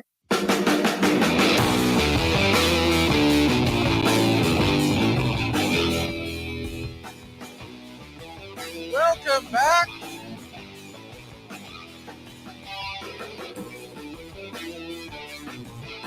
Joe, I love having you on, but I really wish Tony was on today. Because I just saw Ronald Jones III, Rojo, signed with the Dallas Cowboys. I could remember that argument on the fantasy show like it was yesterday. Like 2 years ago? Yeah. Because I just would have loved to bring it up to again, and Ronald Jones still sucks. No joke, that one sticks out so easy for me. That's hilarious. I follow that guy's career like nobody else, man. Super Bowl champ. How is you? I survived Nashville, which was, let me just say, I've been to a decent amount of cities now in my life, and hands down, it is near the top of my list, if not at the top. It was a fantastic time, and now I got back, and my quarterback's Gardner Minshew, so life just keeps throwing me curveballs. So you had beer goggles twice. Yeah, more than that. You had when you were in Nashville, and evidently the Colts had beer goggles. Hey, he's fine. Oh man, get him off the trash heap. Ah, man, Ronald Jones is taken. We got to put them together. Really built something. God bless the AFC South. Oof, it's gonna be man. The Jaguars. They might have a cakewalk. The Jaguars are just gonna coast to like I don't know. 17-1 record, and they may not even be that good, but they're just going to coast in the AFC South. Ooh, doggy! Every time I turn around, one of the teams in the AFC South that is not the Jacksonville Jaguars is either releasing someone really good, or they are signing someone that really isn't. Yeah. And yeah, until the draft, I don't think we're going to get much more excitement out of that division. That's for sure. I am seeing something right now on MLB.TV that is a weird look, and it shouldn't be because he's bounced around now. But this is the first time that I've seen Thor, Noah Syndergaard, in a Dodger blue uniform. It's strange. I've heard that he's had a decent spring. I'm still very skeptical that he can. Is he letting it flow? Is the hair? He's been essentially not worthless because he did have some value to Philadelphia late in the season last year, but he hasn't been what we thought Noah Syndergaard's career was going to be for about 3-4 seasons at this point. He signed that 1-year deal with the Dodgers. I know what he's doing. I understand he's trying to get some interest back in him and raise his value before he can possibly, because he's got to be in his early 30s at this point. So you got to figure he's got one last chance at a 3-4 year deal. So this is his shot. And look, if he does it with the Dodgers, I don't think with the Dodgers that'll give him the money, but somebody will. Yep, he's 30 on the dot. Yeah, no, I mean, you're right on that. I mean, he joined a good offense too, right? I mean, not bad when you're going for the resume builder. And a good bullpen. So yeah, exactly. You should be able to pad the W's in a very subpar division. But it's weird to think that I'll tell you what, he looks like he's in great shape, but that can be very deceiving. Dude, and what are the Texans doing? They're spending a lot of money on a bunch of like mediocre players. I will say this. I'm a little shocked that Schultz only got a 1-year $9 deal because as important as the tight end position is. I mean, what did he do? Did he pee in somebody's Cheerios? Like why is he only getting a 1-year $9 deal? For real, the last 3 seasons, he's had over 500 yards and over 5 touchdowns. So, I mean, like you said, good signing by Houston, but 1 year couldn't have got 2 or 3 for somewhere else. Seems interesting. That's probably their best move in the offseason that I've seen, as far as addition. I think getting rid of the headache that was Brandon Cooks was a great move by them. And not that I don't think that he won't have success in Dallas, but man, he was a squeaky wheel. Every time you turned around. Yeah, and with a young quarterback, that's the last thing they need is somebody who's just barking at him. So good move for both teams. So you don't like my NIT tournament? I saw your tweet, you jerk.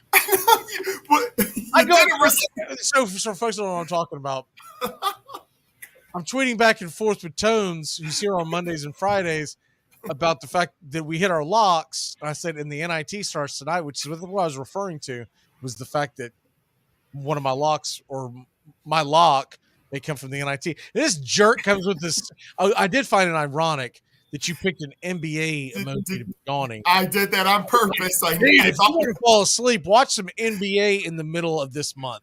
First off, I thought you were going to come back at me with that. I was like, I'll get him on the show. No, that's why I picked Kevin Durant, though, because I knew you'd take the NBA whip right back. And no true hate against the NIT for me. For example, I didn't find myself at first falling in love with the World Baseball Classic. I can't get my eyes off of it the last week now. Like tonight, I can't wait for first pitch of this championship. Oh man, are you not? I'm excited. I can't believe that I'm as excited as I am. I feel like it's the Chicago Cubs are in a playoff run right now. I literally feel kind of like that with this team. And I don't know why. To you, as well as a lot of other folks, you're welcome. I got you into it, man. Let's go. Thank you. See, I came at you on Twitter, but I gave you a thank you. That's what the only way this could be more exciting is if we had a bigger name per se on the mound tonight, and Ohtani was getting the start, right? Yeah, we don't really have that other big name. That's the one thing that the WBC does lack, is you don't get the big name pitchers. You do get them in some of the countries, but you don't get it for the U.S. And maybe it'd be unfair. Maybe if we had all of our elite pitchers out there pitching, there'd be no point in this tournament. But I would love to see a veteran that still has some oomph on his fastball. Not like, hats off to Wainwright, but he doesn't have it anymore, right? It would have been cool if we could get like a Verlander or something. I'm just throwing out names. Something, yes. Yeah. Or even if you want to go younger, if you want to get someone who doesn't have his AARP card yet. I would love to see Max. Would you not love to see Strider come out on the mound tonight? Oh, baby.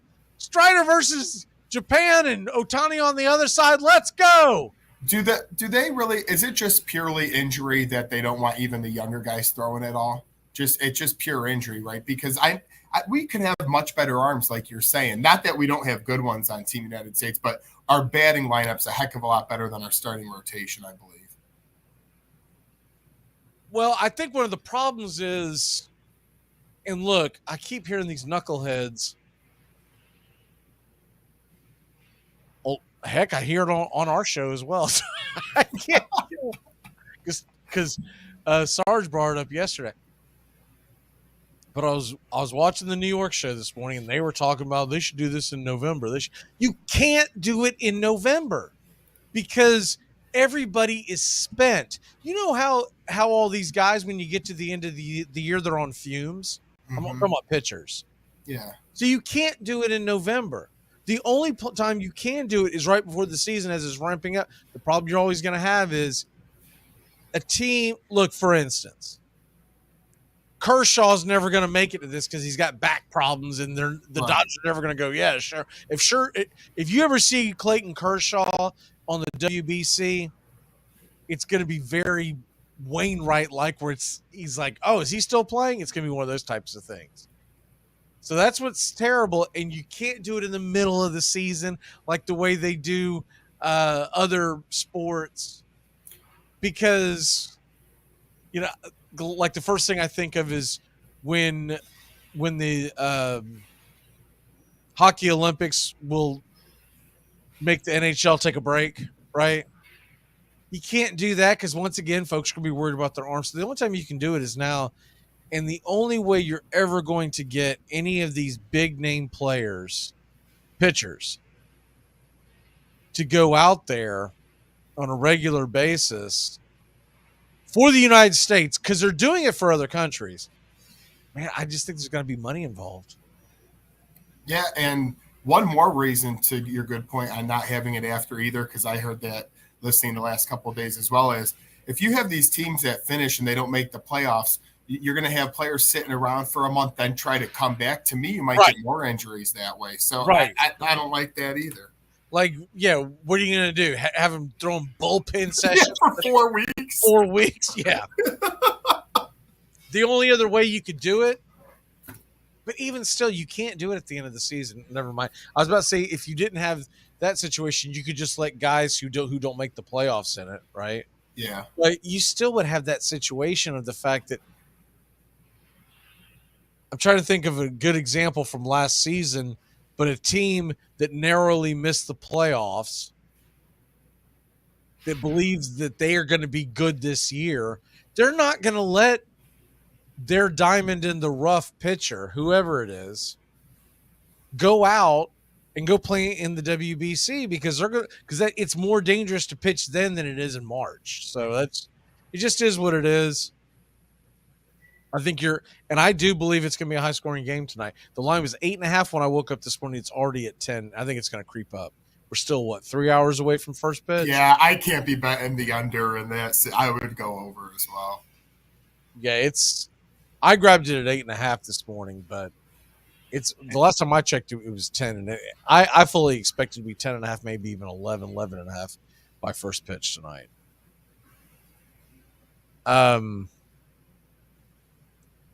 The biggest thing that I see for tonight's game, though, is I do believe it's going to be an offensive game. I would be absolutely shocked if we get like a 3-2 type ball game. I think you're going to get the team that wins will score, I think, at least 7 runs.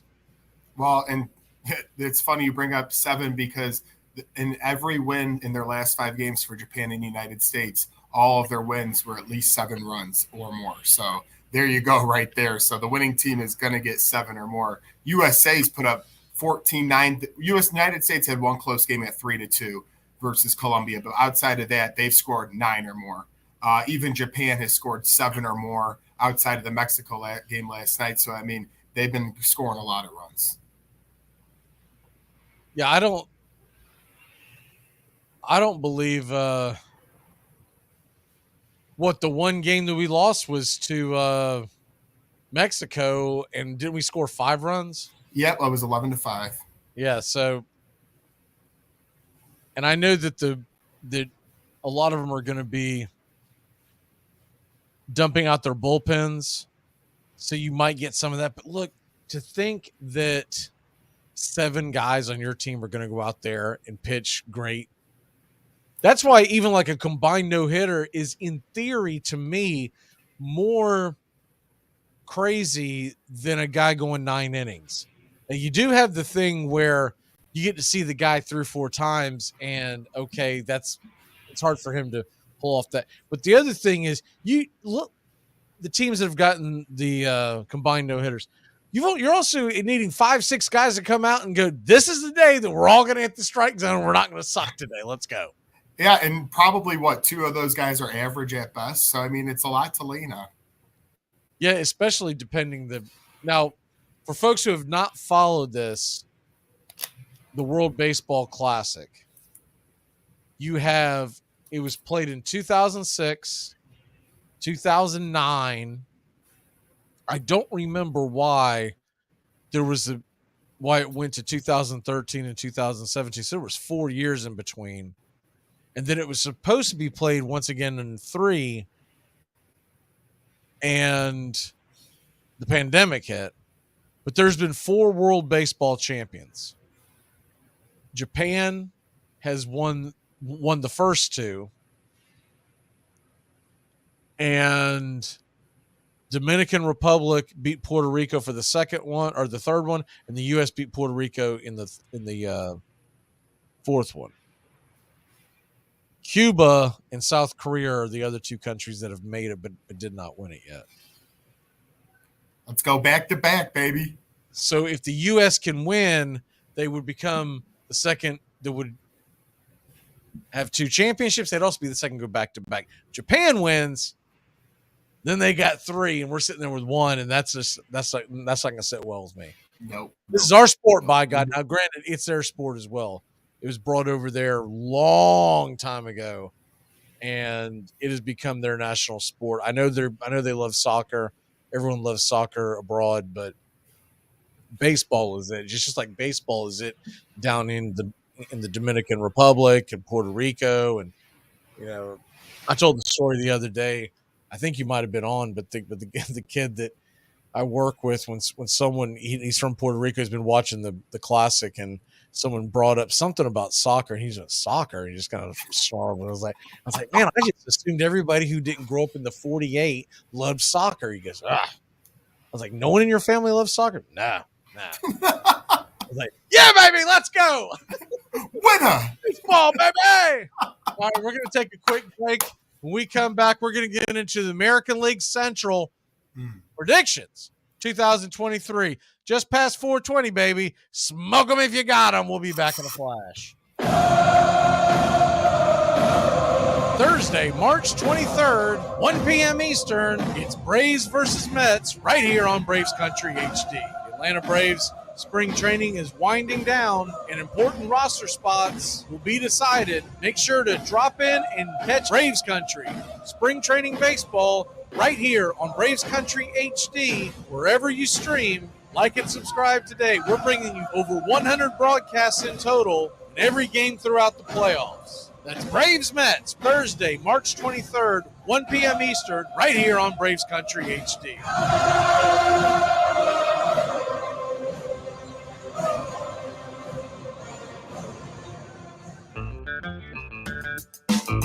Hey, sports fans, the Key has a brand new show. Braves Country is coming your way weekdays 3 p.m. Eastern to 5 p.m. Eastern. Drive time on WQEE. Braves Country is a Southern sports talk show with Mac McGee and the Armchair Quarterbacks. We'll be talking the Atlanta Braves and Major League Baseball, along with everything important to sports fans in Braves Country.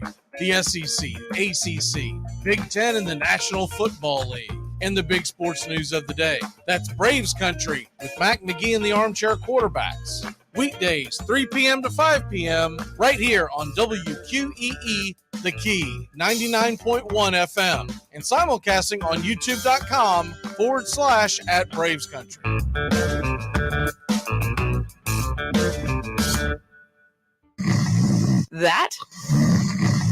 That's the sound of NyQuil Severe hard at work. NyQuil Severe is the best sleep with a cold medicine. No tossing and turning, just rest and recovery. So you're ready to take on tomorrow. For powerful relief of your worst cold and flu symptoms, try NyQuil Severe. The nighttime sniffling, sneezing, coughing, aching, stuffy head, best sleep with a cold medicine. Use as directed. Keep out of reach of children. Hey, Braves fans, the Armchair Quarterbacks YouTube channel are bringing you Braves Baseball all season long. Hi, I'm Mac McGee, and I'll be bringing you Braves Baseball play-by-play for the Braves fans out there, for all of Braves Country. So pull up an armchair and join us for Braves Country Baseball, first pitch to last pitch, Tuesday and Friday nights, right here on the Armchair Quarterbacks YouTube channel.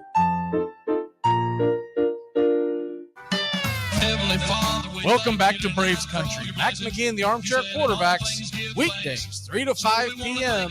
Drive time on WQEE. Welcome back. As we are getting so close to opening day, Joey. So smell that fresh grass. Let's go. Let's go. Yeah, I'm ready to. So it's chill. It's got to be freezing cold up there in Chicago. Oh, it's about 30 degrees.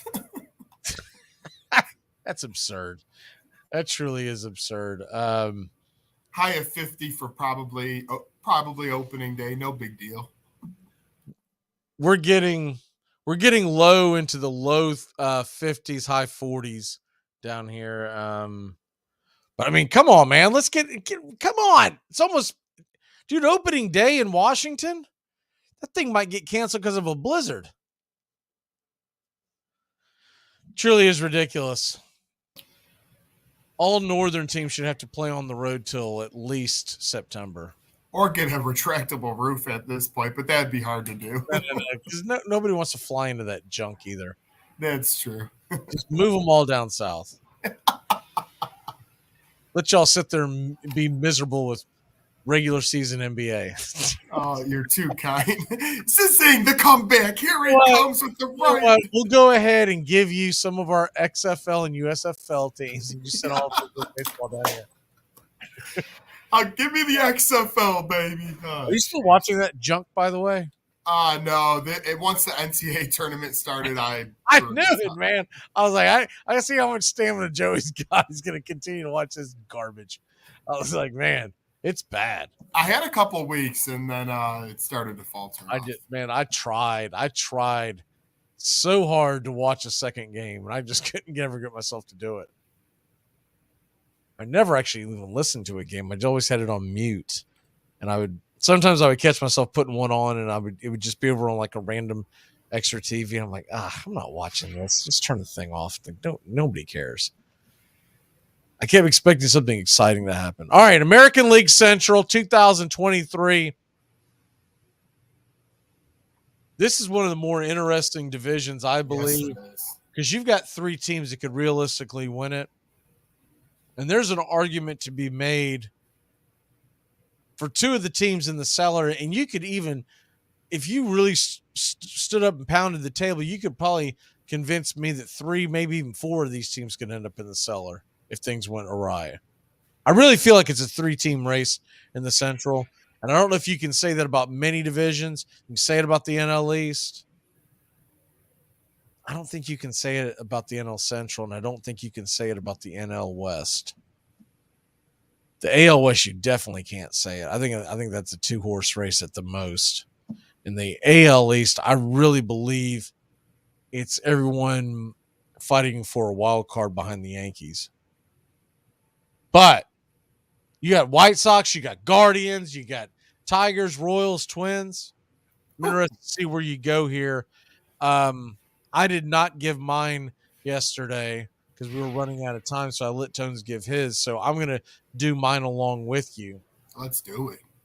Who is your cellar dweller in the American League Central for 2023? Yeah, and it is my cellar dweller, but I'm not going to hate this team either this year because I think they might have some young talent, but I'm going to go with the Detroit Tigers. I just think at the day's end, after comparing all the rosters, to me, when it comes down to, I think their starting pitching and their lineup lacks a little bit. I see some exciting things in there, but I'm not fully sold, and that's why I think they finish at the bottom of this division. Yeah, I agree. The only team that, the only pitcher that I'm curious about is evidently Erod's having a good spring. Oh, okay. But I don't know. I mean, it's spring, right? So, like, how crazy can you get when he's probably striking out a bunch of AA guys? But if he can stay healthy, that's just going to give them the ability. I think one of the biggest problems that they did was giving all that money to Baez. That is not who they should have been building around. Man, I saw him flailing away in the World Baseball Classic. I'm like, geez, this guy hasn't learned a thing. He is an absolute just waste of money. I mean, he's not quite the Jason Hayward type of waste, but he's pretty big waste. There's no way he's I think it was a $180 million deal, wasn't it? Yep, that was one contract I was not happy to see leave in Chicago. That you weren't happy to see leave? No, I'm saying that's one I was happy to just see. Adios. If for that money, I couldn't live with that one either. And I liked Javi a lot. Detroit, their pitching I mean, Turnbull hasn't turned out to what they thought it would be. Boyd, he supposedly looked promising this spring, but compared to what? Matt Manning got pounded in the Classic recently. So I got them in the cellar as well. And I don't know if there's a lot to love about this team. Maybe long term you convince me that Torkelson will turn into something, or right. I know a lot of folks are big on Riley Green, but I felt like Austin Meadows was a bad signing as well. Yeah, he didn't do much recently, that's for sure. He hasn't done anything in about 3 seasons. Yeah. To be considered like, if you signed Austin Meadows, the only reason I'm doing is he's going to be at the end of my bench. Depth. If I'm trying to build a winner. Absolutely. And they gave him a decent stack.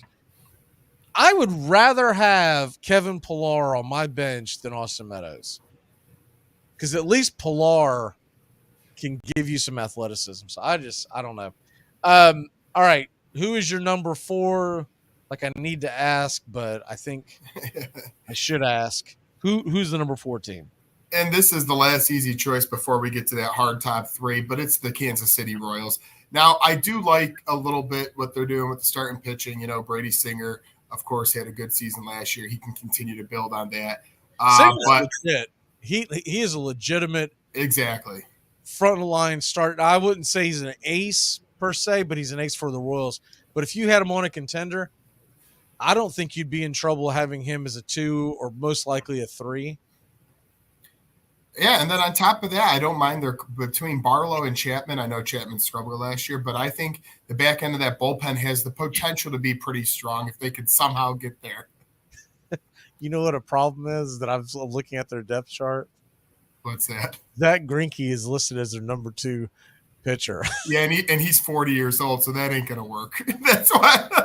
He's 40 on a good day. And he's we throwing ephus pitches and rolling them up there. Oh, my word. I didn't know Jordan Lyles was still around. He's their number 3. And Ryan Yarborough, he's day-to-day. This dude's been day-to-day for the last 6 years. Yeah, it gets pretty thin after Mr. Singer, that's for sure. But, yeah, I think they'll find a way to out-slug Detroit and finish in front of them. Yep. Salvador Perez is having a good spring. Bobby Witt Jr., I expect him to take the next step. They've got some good young, Melendez. They've got some good young, exciting players, but man. And an old Brave favorite, Drew Waters, but he is hurt right now. So I'm with you on the Kansas City as well. I think this is where we're going to start faltering, because I got a feeling that I'm one of the few that are going in the direction that I am with the AL Central. Who is your number 3 team in the American League Central? Yeah, I think you're right in your assumption, because it was hard for me, but I had to put the Minnesota Twins here. And the reason I put them here, listen, across the board, if you had to tell me what I think the most leveled out teams is in terms of all men on the roster, I do think it's the Minnesota Twins. I just simply think when it comes down to it, a little bit in the lineup, I know they added Carlos Correa, but and they have Buxton, but what are you going to get out of a guy like Joey Gallo, who they decided to start? Polanco's already a little bit banged up right now. He'll probably have a good season, but I just had to slightly get them edged out. I still think they might get the wild card spot even. That'd be hard to get 3 teams in, but I'm going with Minnesota at 3. Yeah, I don't think you're going to get – it'd be too tough, but – I think it's going to be tough to get a wild card team in from the Central, to be honest with you. But, yeah, they had a better chance of doing that back when they played before this year. For folks who may not be aware of this, they're going to an even schedule. So you're going to play every single team in Major League Baseball, and I think that works against teams in the AL Central. So you're going to have – you might get one, but there's no way they get 2, because no chance in the West. I just feel like the East and the West are going to get at least 1 apiece in that 3rd wild card. I would still bet on the East, but you could get it out of the West. Maybe the Central gets 1, but you're going to have to play really well out of your division, and I think that's going to be a problem. Who is your number? Oh, sorry. My number 3 team is the Chicago White Sox. They're going to finish 3rd. They're overrated. I feel like they're always overrated. And give you a lot of different similarities to the Chicago White Sox and certain football teams. It always seemed that they always get a lot of hype, and then you go in, you're like, not so much. I like Dylan Cease. Lynn, watched him in the Classic. He's looked okay, but honestly, he looks fatter than he normally does. And that dude always looks fat. This is coming from a fat guy.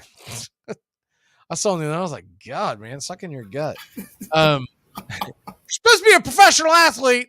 Can you get on the treadmill every once in a while? Who have a gut have an excuse. Professional athletes have no excuse. That is your craft to be in shape. Give that memo to the Cuba pitchers too. Some of those guys were units that were coming in. I can't wait for Bartolo Colon to come waddle. But Giolito, for them to be better than what I'm expecting them to be, they've got a lot of big question marks in that starting rotation. If all these guys perform, Lance Lynn, Giolito, Michael Kepik, Clevenger, yeah, on paper, great. But I think Clevenger is going to fold. He's already starting to struggle in the spring. I think he's going to fold under a lot of folks are going to be heckling him because of all the problems he got in the offseason. Giolito, to me, has lost something. I don't know what it is, but he's not there. And Kepik is still a big wild card. So between that and not having any offensive firepower, I got to put them in they just always seem like a team that have a bunch of decent or even pretty good players, but they never feel like they have any chemistry. So that's why I've got them there. Who is your number 2 team? Probably the White Sox. And I actually switched this I was doing this a couple hours before prepping, and I had the White Sox coming in first. Now I do not, and they will be in my number 2 spot. And for a couple of reasons, you alluded to a little bit of it. The starting pitching is iffy. I knew that would be a problem last year down the stretch and into the postseason, and it was exactly that. Their bullpen situation right now, obviously, is a little hard to come by. Liam Hendricks is out. God bless him getting through what he is, but they don't really have a straight-up closer. And then the lineup, like you also mentioned, it hasn't had a lot of consistency. Now, I do believe a guy like Luis Robert could have a huge year if he stays healthy, or maybe an Eloy Jimenez if he stays healthy, but a lot of these guys are always in and out of the lineup. So I couldn't trust them enough to put them in first place. I do like what they have a little bit on paper, but not enough to win the division. Chicago White Sox second for me. So that puts the Cleveland Guardians for you in the cutting down the neck, so to speak. They're in the driver's seat.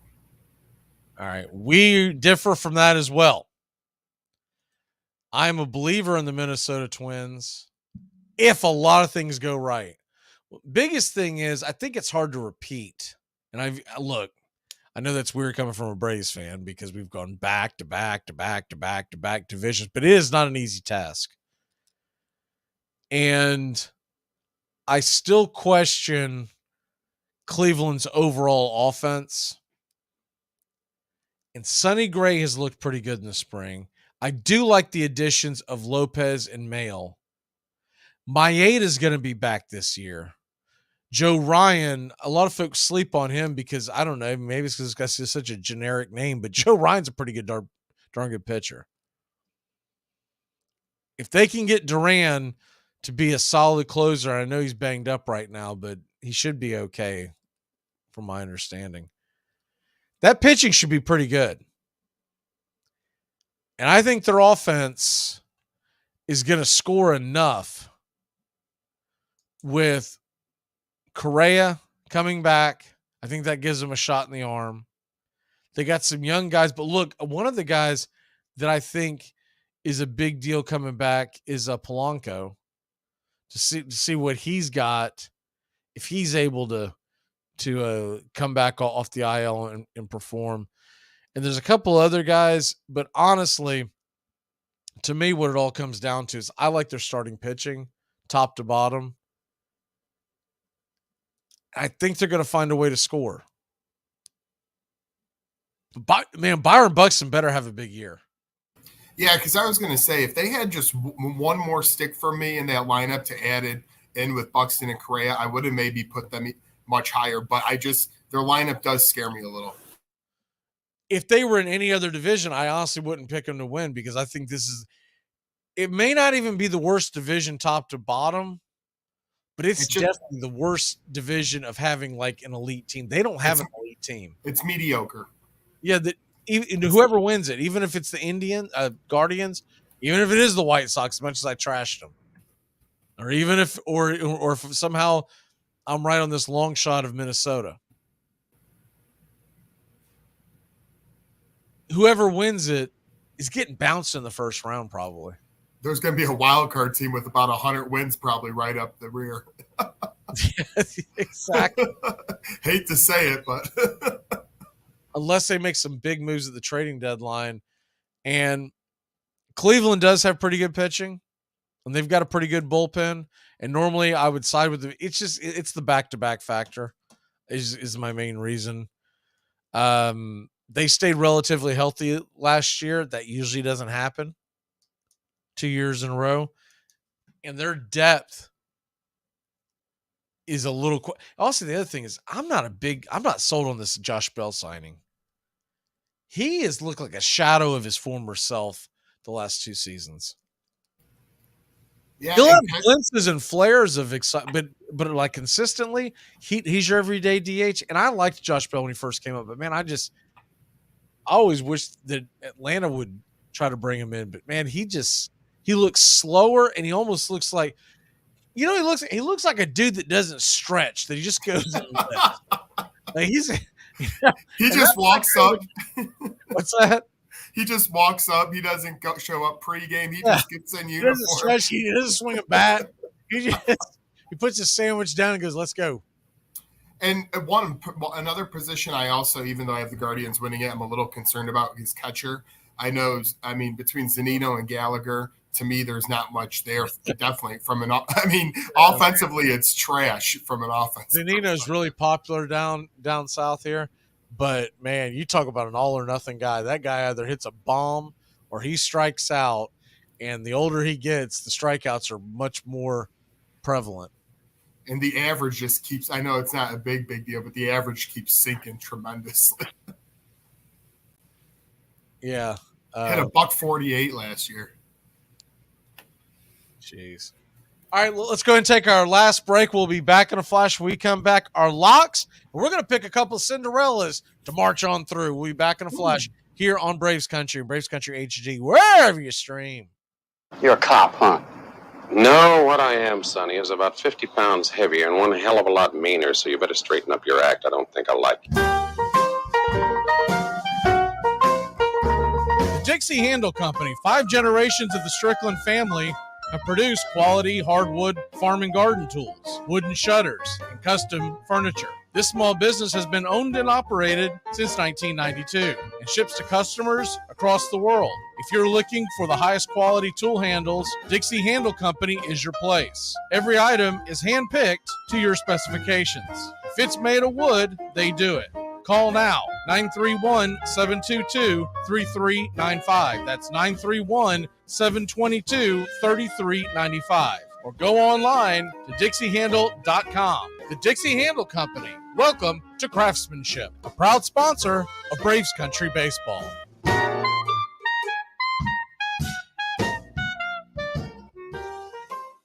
In 1961, the shotgun kept hitting the bullseye against the Detroit Lions.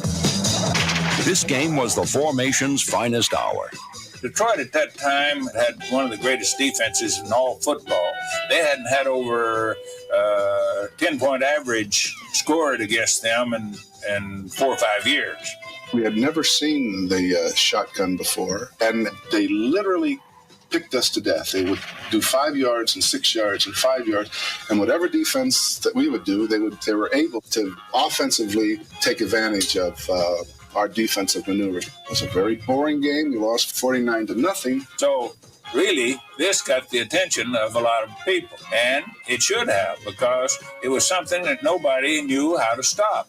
Joe Schmidt, the middle linebacker for Detroit at that time, he told me later in that game, he said, I went into the huddle and I called every defense we knew we had and some we didn't have, and we couldn't stop you. And finally, I just went in the huddle and I said, just line up and protect yourselves.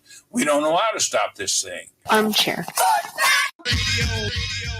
Well, the season's finally here, and the players hit the field. And every man Welcome back. like a boy, and every wife could kill. Cause he's the armchair What in the quarterback. heck is He's going full of on? beer and he's full of snacks. The All-American. With the Jets, the Packers, the Ravens, and whoever's going to take on Lamar Jackson. Can we make a decision? You know who I think is holding this whole thing up is daytime ESPN.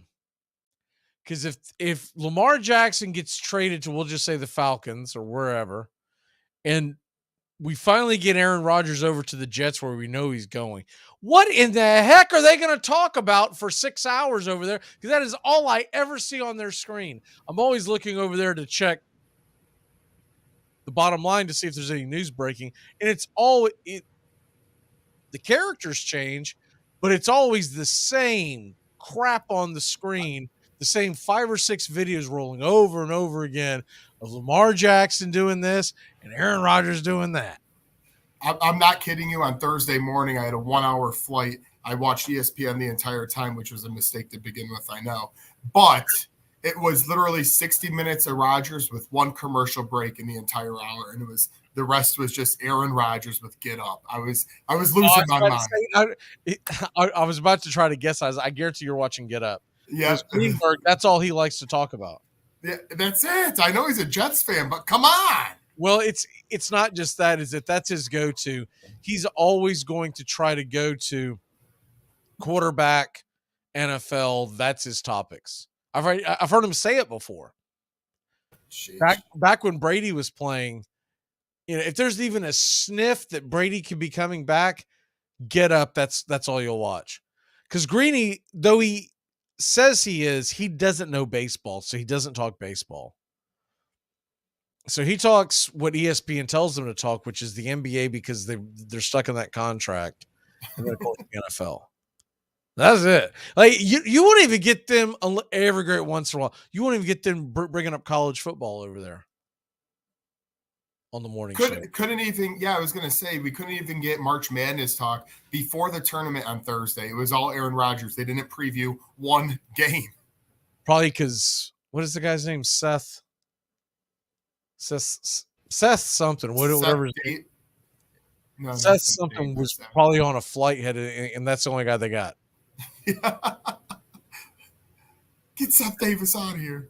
Davis, yeah, Seth Davis.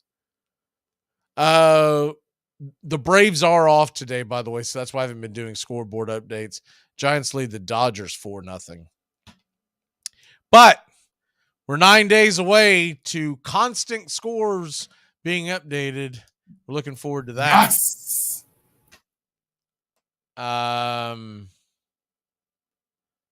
I should have known. I thought we were finally going to get something new, but no, they're just talking about the Panthers quarterback situation. It's like that's all ESPN knows how to do is talk about. Is 45 days away.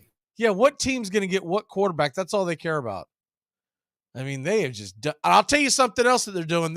I found this. I mean, I literally had come on, what the? I'm walking by the TV yesterday or the day before. I don't remember. I think it was yesterday.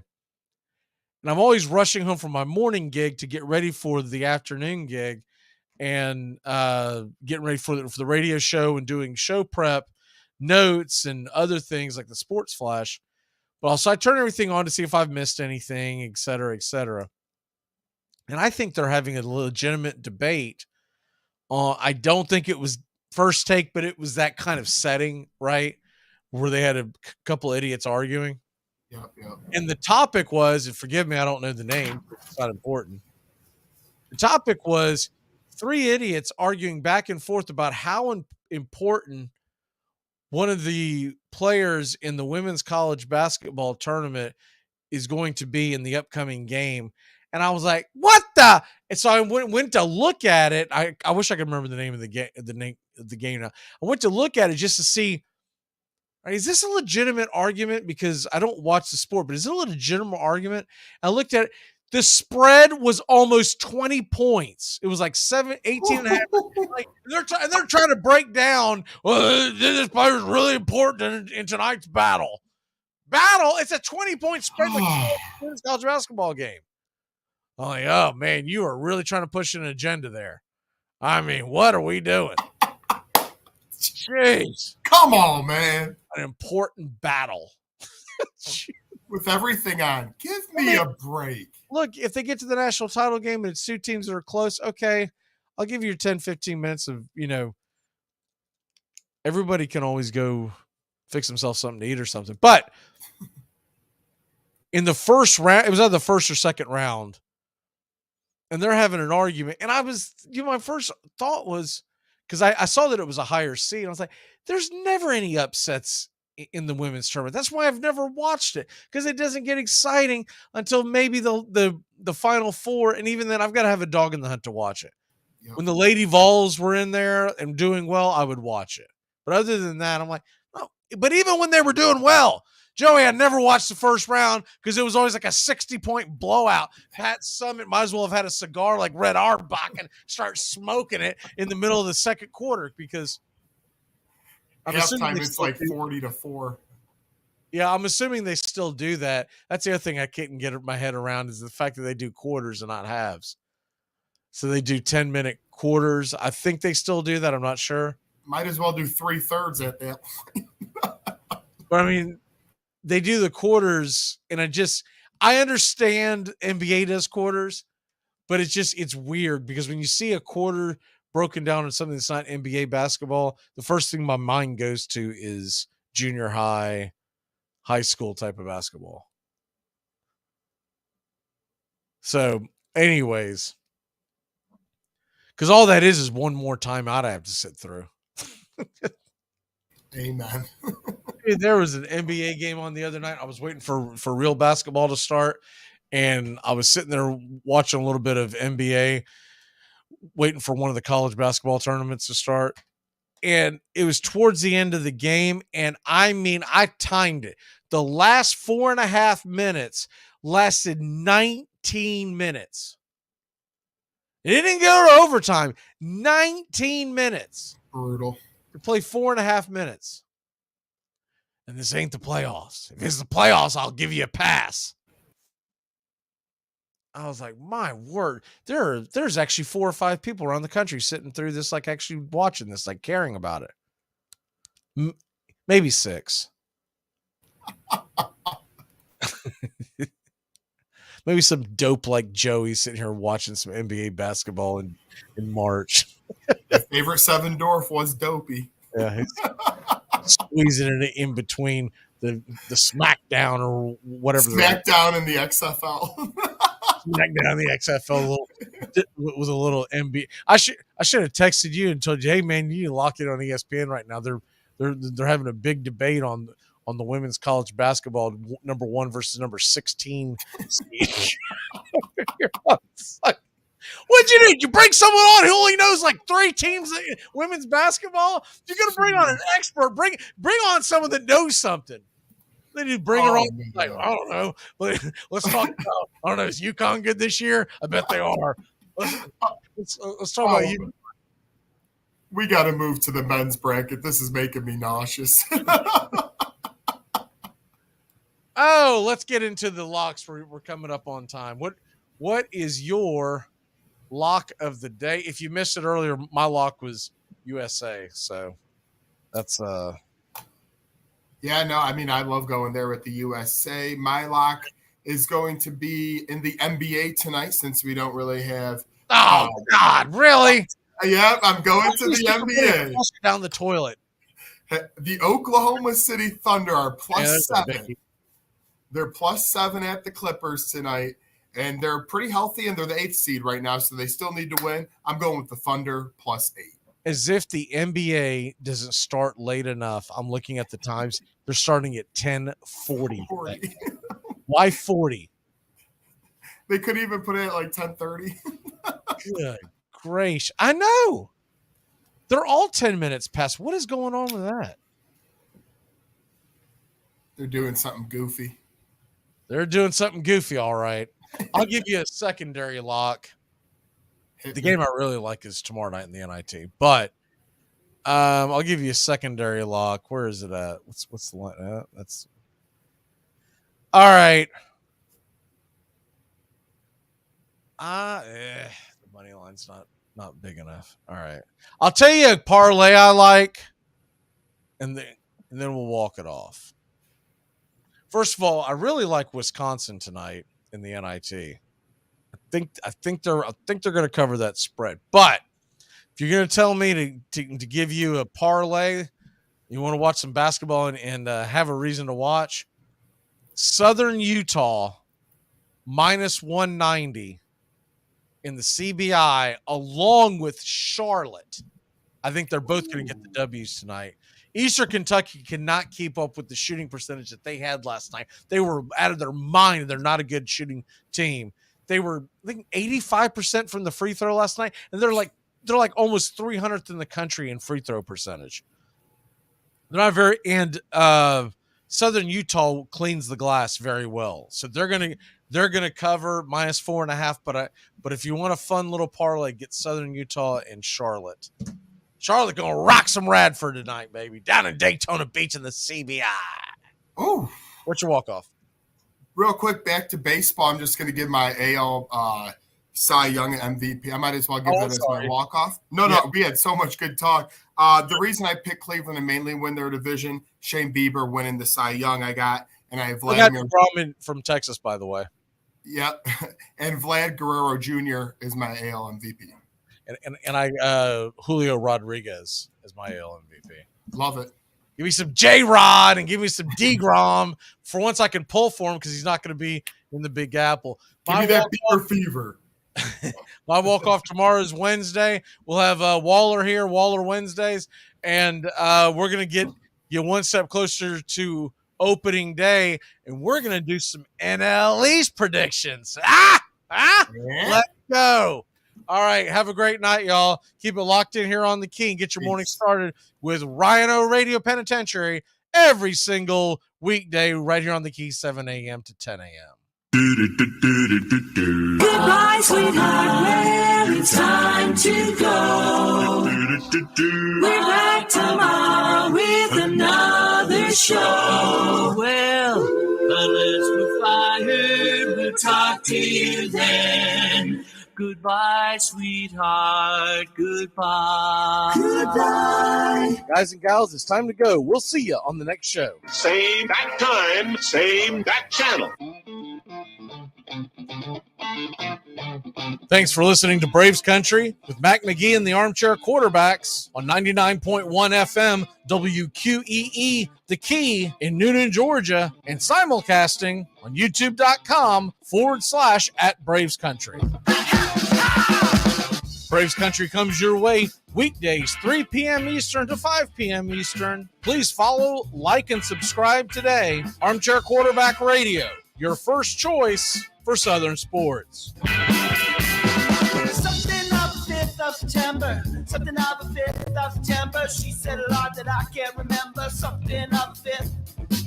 Can I get another cigarette, please? Can I get another cigarette, please? Yeah, I know I live to regret it. Just give me another cigarette, please.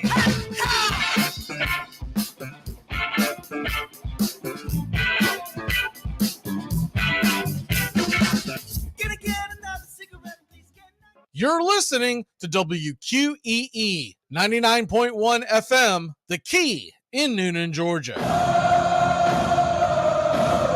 Thursday, March 23rd, 1 p.m. Eastern, it's Braves versus Mets right here on Braves Country HD. The Atlanta Braves spring training is winding down and important roster spots will be decided. Make sure to drop in and catch Braves Country spring training baseball right here on Braves Country HD, wherever you stream Like and subscribe today. We're bringing you over 100 broadcasts in total in every game throughout the playoffs. That's Braves Mets, Thursday, March 23rd, 1 p.m. Eastern, right here on Braves Country HD.